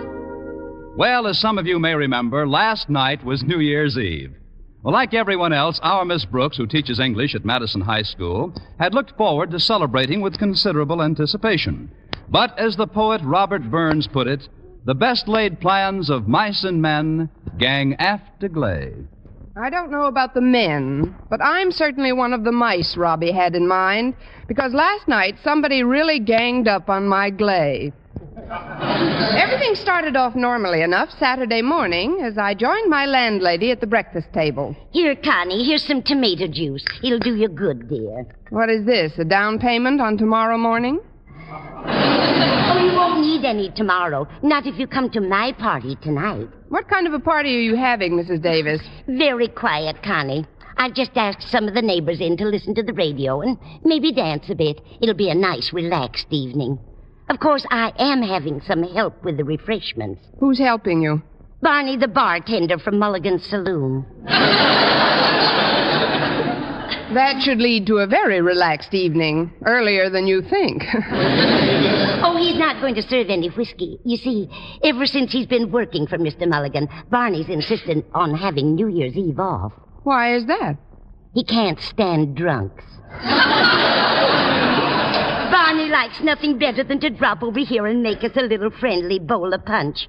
If I remember correctly, Connie, you sampled some of Barney's punch last year. I almost did, Mrs. Davis. Somebody jostled me as I was about to drink some, and I spilled it on my black evening gown. I don't remember that at all, Connie. I do. It started a run in my dress. Oh, you're exaggerating, dear. It was a very mild mixture. Why, we even dipped lady fingers into the punch bowl after a while. I know. And a little while after that, the lady fingers were diving into the bowl. Oh, I'm just teasing you, Mrs. Davis. I'd like nothing better than to share a little punch with you tonight, but I probably have a date with Mr. Boynton. Probably. Hasn't he asked you yet, Connie? Oh, you know Mr. Boynton. It takes him a week to get enough courage to speak up. You'd think he'd know where he stands by now. I've dropped him enough hints, heaven knows. Hints? Just yesterday, I told him I thought there was nothing quite as exciting as the scent of an orchid and the popping of champagne corks. Do you think it'll work, Connie? Indubitably, Mrs. Davis. He'll probably take me into a florist shop and let me smell an orchid while he cracks his knuckles. Mr. Boynton isn't the biggest spender in the world, is he, Connie? No, I think there's a Maharaja in India who spends $8 or $9 a week more. But after all, Mr. Boynton is a school teacher, and he probably just can't... Now, who can that be? Come on in. It's not locked. Finished with your cereal, Connie? Yes, thanks. Oh, good morning, Miss Brooks, Mrs. Davis. Hello, Mr. Boynton. Now, isn't that a coincidence, Mr. Boynton? I was just going to clear away the table and clear out. Oh, what's coincidental about that? Now she's got a good reason to. Exactly.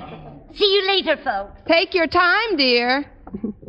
Well, Mr. Boynton, this is rather a surprise visit. Well, yes, Miss Brooks, I guess it is. Want a cup of coffee? All right. Keeps pretty hot in this percolator. There you are. Thank you. Well, that was fun. What'll we do now?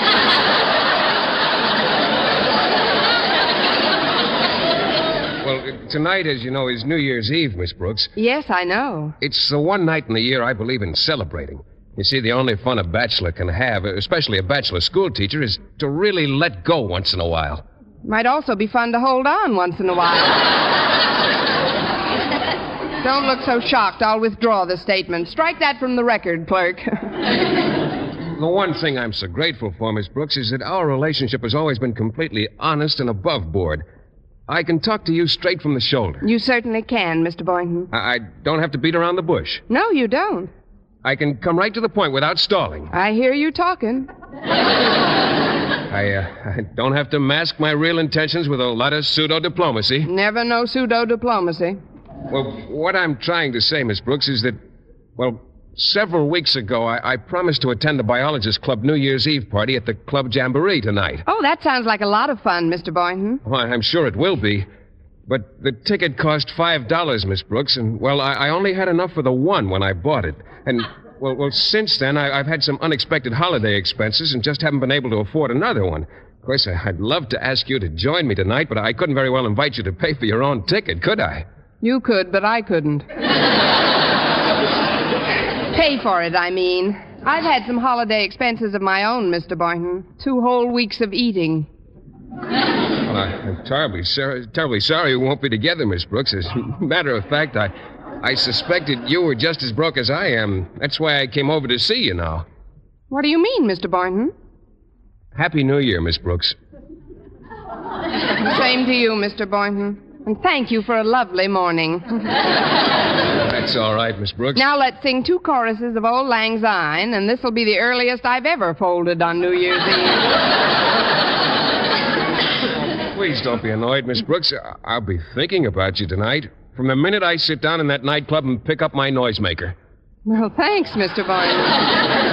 I'll be thinking of you, too, tonight, as soon as I sit down by the window and blow my tin horn. Well, I guess I better be running along now. Get cleaned up for the big night. Yes, you do that, Mr. Boynton. I've got to help Mrs. Davis with the dishes. Forgive me if I don't walk you to the door. Certainly. Well, see you next year, like they say. Don't take any wooden biologists. Now, that's just dandy. What's just dandy, Connie?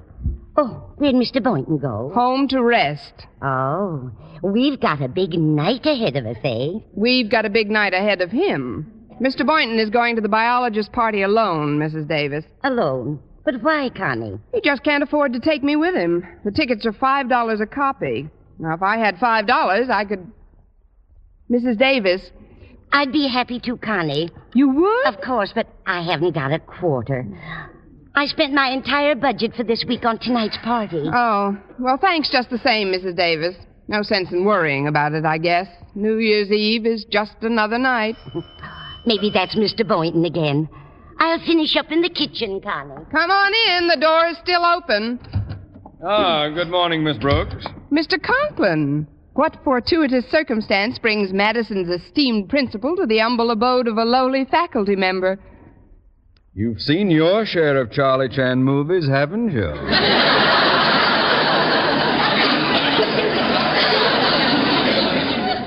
If you'll forgive me, Miss Brooks, I shall skirt the preliminaries and get right to the point.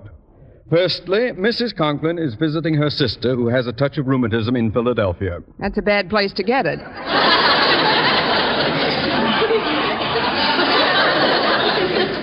Let's dispense with the fripperies, shall we? Secondly, her sister has sent their little boy, age 6, to spend the holidays with my daughter Harriet and myself. Thirdly, I've promised Harriet she can go to a New Year's Eve party tonight. And fourthly, I have a dinner engagement with some old professor friends of mine from state normal days. But I don't understand, Mr. Conklin. At this late date, it is almost impossible to secure a babysitter, Miss Brooks. Now I understand. I'm sorry, Mr. Conklin, but I've been sitting with children for years now. I'm afraid I'm going to be busy tonight. Ah, what a pity. It would only be until 10 o'clock, and I was contemplating payment of, say, $5. I'd like to help you, Mr. Conklin, but it's really out of the question for me to... Did you say $5? That is correct. Where and when?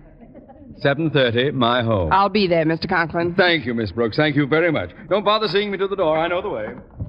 Thank you, Mr. Conklin. Thank you very much. Yes, indeed. Mrs. Davis! Mrs. Davis! Yes, dear. What is it? Well, it's going to be a happy New Year after all. I'm going to sit with Mr. Conklin's nephew until 10 o'clock, and he's going to give me $5.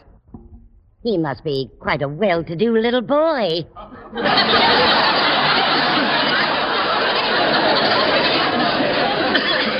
Mr. Conklin's going to give me the $5. Don't you see, Mrs. Davis? Now I can buy my own ticket to the club jamboree and see the old year out with Mr. Boynton after all. Oh, how nice for you, Connie. Oh, just one thing, Mrs. Davis. On our way to the club, may I stop by here to pick up some lady fingers? But doesn't the $5 you pay include a midnight supper, Connie? Yes, it does, Mrs. Davis. Then what in the world do you want with lady fingers? We've got to have something to slip the waiter.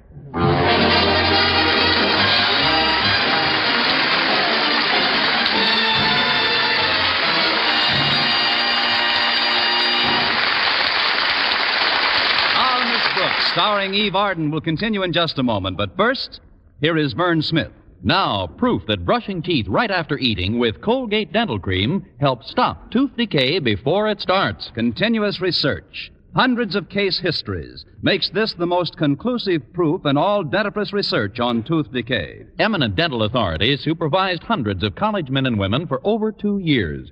One group always brushed their teeth with Colgates right after eating. The other followed their usual dental care. The group using Colgate Dental Cream as directed, using Colgates exclusively, showed a startling reduction in average number of cavities, far less tooth decay. The other group developed new cavities at a much higher rate. No other dentifrice offers proof of these results. Modern research shows decay is caused by mouth acids, which are at their worst right after eating.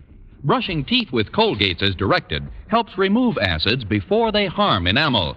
Yes, Colgates contains all the necessary ingredients, including an exclusive patented ingredient for effective daily dental care. So remember, always use Colgate Dental Cream to clean your breath while you clean your teeth and help stop tooth decay.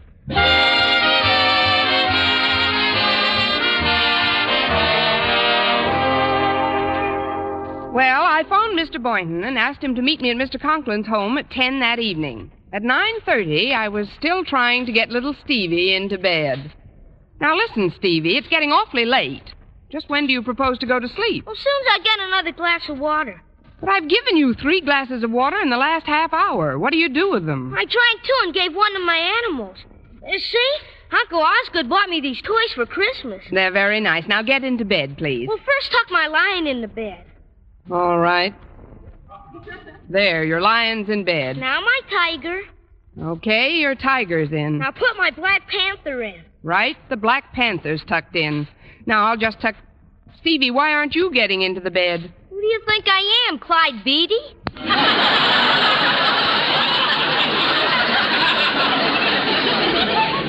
I wish I had a book on child psychology with me. A nice heavy one. Come on now, shove that menagerie aside and get in. Okay. Hello? Is that you, Harriet? Your daughter's dressing for her date, Mr. Conklin, but thanks for the comparison. On the phone, all voices sound alike to me. How's my nephew, Miss Brooks? Fine, Mr. Conklin. He's in his zoo. In bed. Good. Has the dear little fellow floated off to dreamland yet? Not quite, but 1 more glass of water should do it.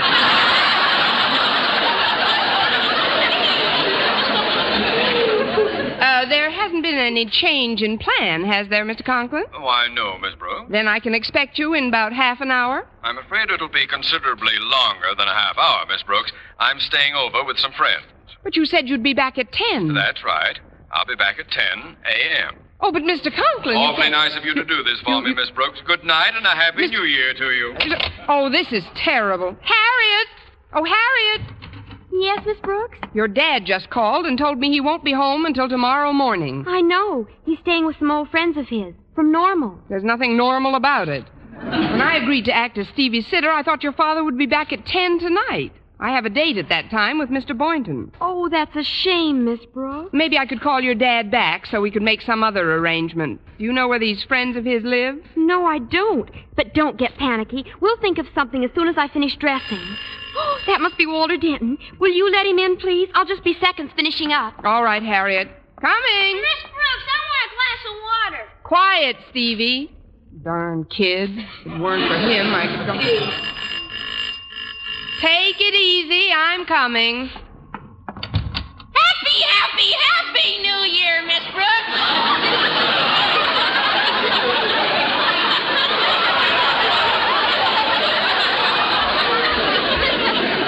Come in, Walter. Isn't it a wonderful night to see the old year out on? Aren't you just in love with tonight, Miss Brooks? I'm crazy about it. Harriet will be ready in a few minutes, Walter. Ah, dear Harriet. You know, that's what I like best about this holiday. The feeling of closeness it gives you to the one you care for. Especially during that one breathless, rapturous moment right before midnight. That moment like the hush of a giant wave ere it pounds mightily upon the golden sands. That tongueless moment of promised ecstasy culminating in a crescendo of clamorous, amorous bliss. Have you ever been hit with a 6-year-old child? Gosh, Miss Brooks, you don't seem very happy about New Year's.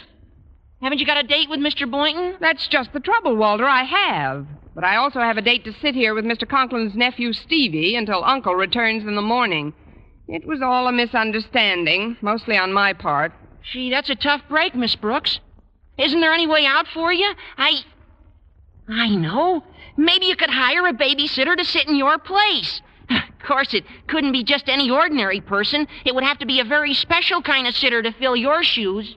You never were great in anatomy, were you, Walter? But that wouldn't work either. Even if I had the money, which I haven't, it's too late to get anybody now. Well, here I am, Walter. How do I look? Devastating, Harriet. Absolutely soul-destroying. How do you think I look, Miss Brooks? Very atomic, Harriet. You should be the center of all eyes at your party. Gee, I kind of hate to go with you in this spot, Miss Brooks. Did you tell Walter about your dilemma? Yeah, she did, Harriet. But we can't seem to think of any way out. Oh, don't worry about me, kids. I'll just celebrate New Year's Eve some other night. Maybe when Mr. Boynton comes to pick you up, you could talk him into staying here with you instead of going to his old biologist club party. Yeah, there's a swell phonograph and some keen records you could dance to. Maybe I'll do that. In fact, I may do that even if Mr. Boynton doesn't stay. Miss Brooks, I want a glass Excuse me, kids. I guess I didn't tuck him in tight enough. I'll be right there, Stevie. You run along to your party and have a good time. You're certainly noble, Miss Brooks. I'm not noble. I'm stuck. Go ahead now. It's almost 10 o'clock. Noble or stuck, you're solid, Miss Brooks. Thanks, Walter. Maybe Mr. Boynton will notice it and stick around a while. I sure hope so. Me too. Have the best possible New Year's under the circumstances, Miss Brooks. I'll do my best. So long, kids. Hey, did Cousin Harriet go out with Walter Denton? Yes, Stevie, she did. He's an idiot. He's very fond of you, too.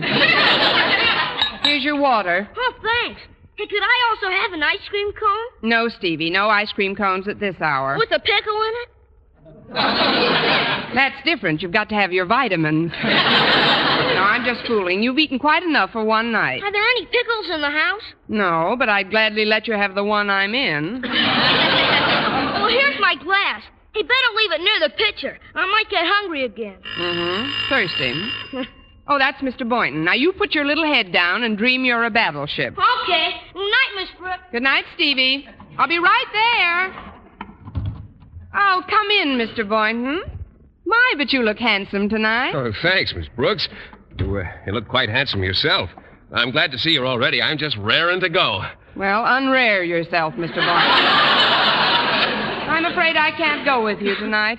But you said on the phone that Mr. Conklin will be back Yes, and you... that was before he called me again. He won't be here until tomorrow morning. I can't leave Stevie alone. But I've been thinking, Mr. Boynton, we could have quite a nice time right here tonight. Here? You and me? And the phonograph. There are some fine records stacked over there by the sofa. But, Miss Brooks, we have no chaperone. Who has no chaperone? I'm here. I'm sorry, Miss Brooks. I've already paid for my ticket, and the other members of the club expect me at the club jamboree. In fact, I promised I'd be there by 10:30. Well, it's only 10 now. You could stay for a little while. Here, sit down on the couch, Mr. Boynton. Well, I guess I could stay for about 10 minutes or so. Fine, we'll have a million laughs. Do you like records, Mr. Boynton? Oh, yes, I do. Oh, say, here's quite a pile of them. Let's see what some of the titles are. That should be fun. Here's a batch for you. I'll go through these. Don't you think you're sitting rather close to me, Miss Brooks? I know I'm sitting close to you, Mr. Boynton. Well, I mean, I'm a little off balance. I don't want to break any records. Don't worry, you won't.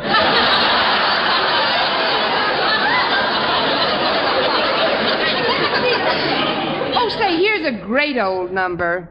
If I could be with you 1 hour tonight. I'm a lone cowhand. Baby, it's cold outside. Don't fence me in. I'm in the mood for love. It's too late now. I can dream, can't I? All right, Louie, drop the gun. Everything I have is yours. I got plenty of nothing.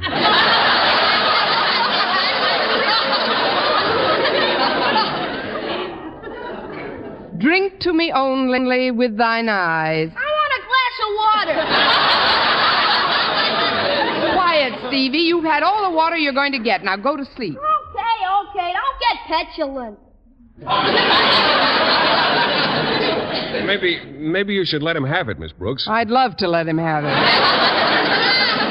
He's had quite enough, Mr. Boynton. Oh, say, here's a beautiful number. The Bells of St. Mary's. Oh, that is beautiful. Excuse me, Mr. Boynton. Oh, before you answer it, Miss Brooks, I'd like you to know I've changed my mind. I just can't stand the thought of you spending New Year's Eve alone, so, well, I'll call my friends and tell them not to expect me. That is, if you still want me to stay here with you. If I still want you. Mr. Boynton, don't move from that spot. Be right there. If I still want him, he says. Hi, it's us, Miss Brooks. We just couldn't stand the thought of you spending New Year's Eve alone. Come on in, Walter. Oh, but what about your friend's party, Harriet? We told them we weren't coming, Miss Brooks. Walter and I have decided to spend New Year's Eve right here with you. With me? But Mr. Boynton's here. Oh, hello, Harriet, Walter. How are you both? Oh, fine, thanks, Mr. Boynton. We came back to help Miss Brooks celebrate the new year. Well, good. The more the merrier. I'm staying here, too. Wonderful. We'll have our own party, the four of us. Won't that be just the end, Miss Brooks? It'll be the end of something.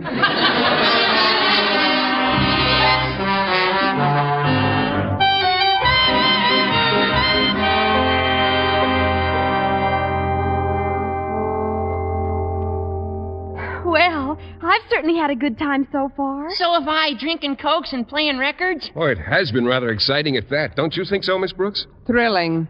I can hardly wait until midnight. What are you going to do then? I'm going to crack open a brand new bottle of sweet air and spray the kitchen. It's almost midnight now. Gee, I wish Daddy were here. That would be all I need. Turn the radio on, Walter. The Club Jamboree is broadcasting their New Year's Eve party. Oh, okay, Mr. Boynton. Poor Daddy's missing all the fun. He and those old professors of his probably played a few games of chess and went to bed about 11:30. Well, perhaps it's for the best, Harriet. Your father's a very high-strung man. Too much noise isn't good for him. I've got the station. Well, it's 2 minutes to midnight, folks, and here to give you the signal at the stroke of 12 is one of our most distinguished citizens and an honored guest of Club Jamboree. Here he is, your friend and mine, happy-go-lucky, gag-a-minute, Osgood Conklin. Osgood Conklin? Good evening, ladies and gentlemen, and thank you for that charming introduction, Professor Young. That's him, all right. I have just time before the old year is dead to tell you lovely people that a funny thing happened to me on my way to the club tonight.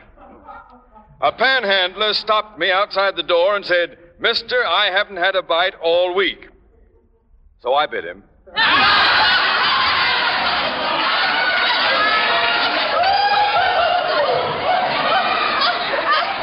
Oh, great.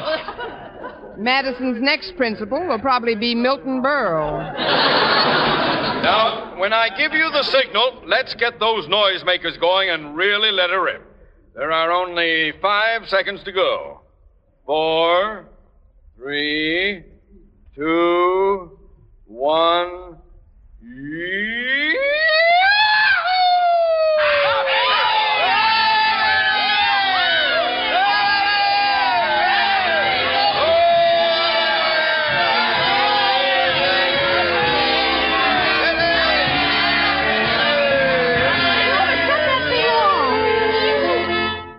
I can't understand what got into Daddy tonight. Maybe it was some of Mrs. Davis's fruit punch. Oh, gosh, Harriet, your dad's entitled to have a little fun once in a while. After all, people are only human. Well, it is New Year's Eve. It sure is. And it's midnight, too, Harriet. You know what that means. I guess so, Walter. Well, come on, I'm all puckered.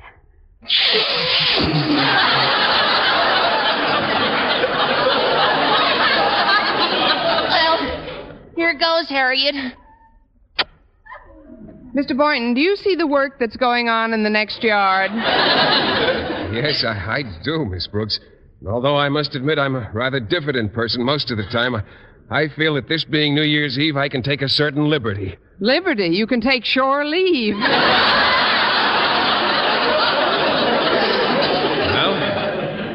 I'm ready if you are. I'm puckered, Mr. Boynton. I'm thirsty, Miss Brooks.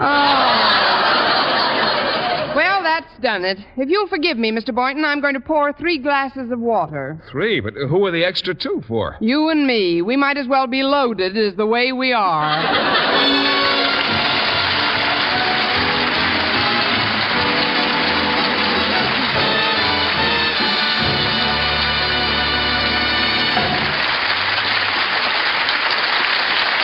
Eve Arden returns in just a moment, but first... Dream girl, beautiful luster cream girl. Tonight? Yes, tonight, show him how much lovelier your hair can look after a Luster Cream shampoo. Luster Cream, world's finest shampoo. No other shampoo in the world gives Kay Daumit's magic blend of secret ingredients plus gentle lanolin. Not a soap, not a liquid. Luster Cream shampoo leaves hair 3 ways lovelier. Fragrantly clean, free of loose dandruff, glistening with sheen, soft, manageable. Even in hardest water, Luster Cream lathers instantly. No special rinse needed after a Luster Cream shampoo. So gentle, Luster Cream is wonderful even for children's hair. Tonight? Yes, tonight, try Luster Cream shampoo. Dream girl, beautiful luster cream girl, you owe your crowning glory to a luster cream shampoo. Ladies and gentlemen, we take pride in announcing that the poll of newspaper and magazine radio editors taken by Motion Picture Daily for Fame magazine showed that Eve Arden was voted the best radio comedian in 1949.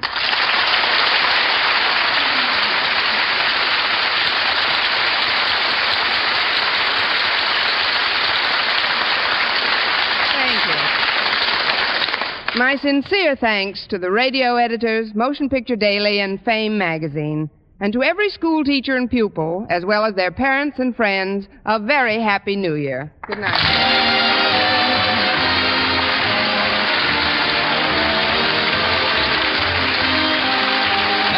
Tune into another Our Miss Brooks show brought to you by Luster Cream Shampoo for soft, glamorous, caressable hair and Colgate Dental Cream to clean your breath while you clean your teeth and help stop tooth decay. Our Miss Brooks, starring Eve Arden, is produced by Larry Burns, directed by Al Lewis, with music by Wilbur Hatch.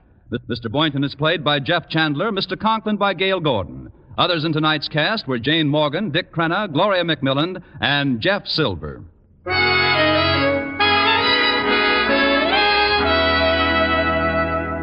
Be beauty-wise, get bath-size Palmolive soap for beauty care all over.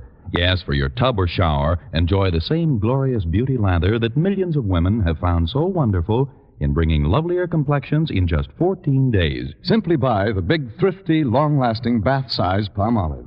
Use it for your Palmolive soap facials.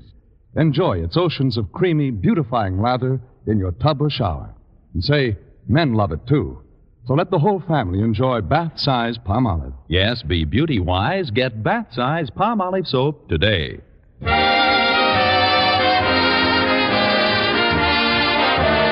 For mystery liberally sprinkled with laughs, listen to Mr. and Mrs. North, the exciting, fun-packed adventures of an amateur detective and his beautiful wife.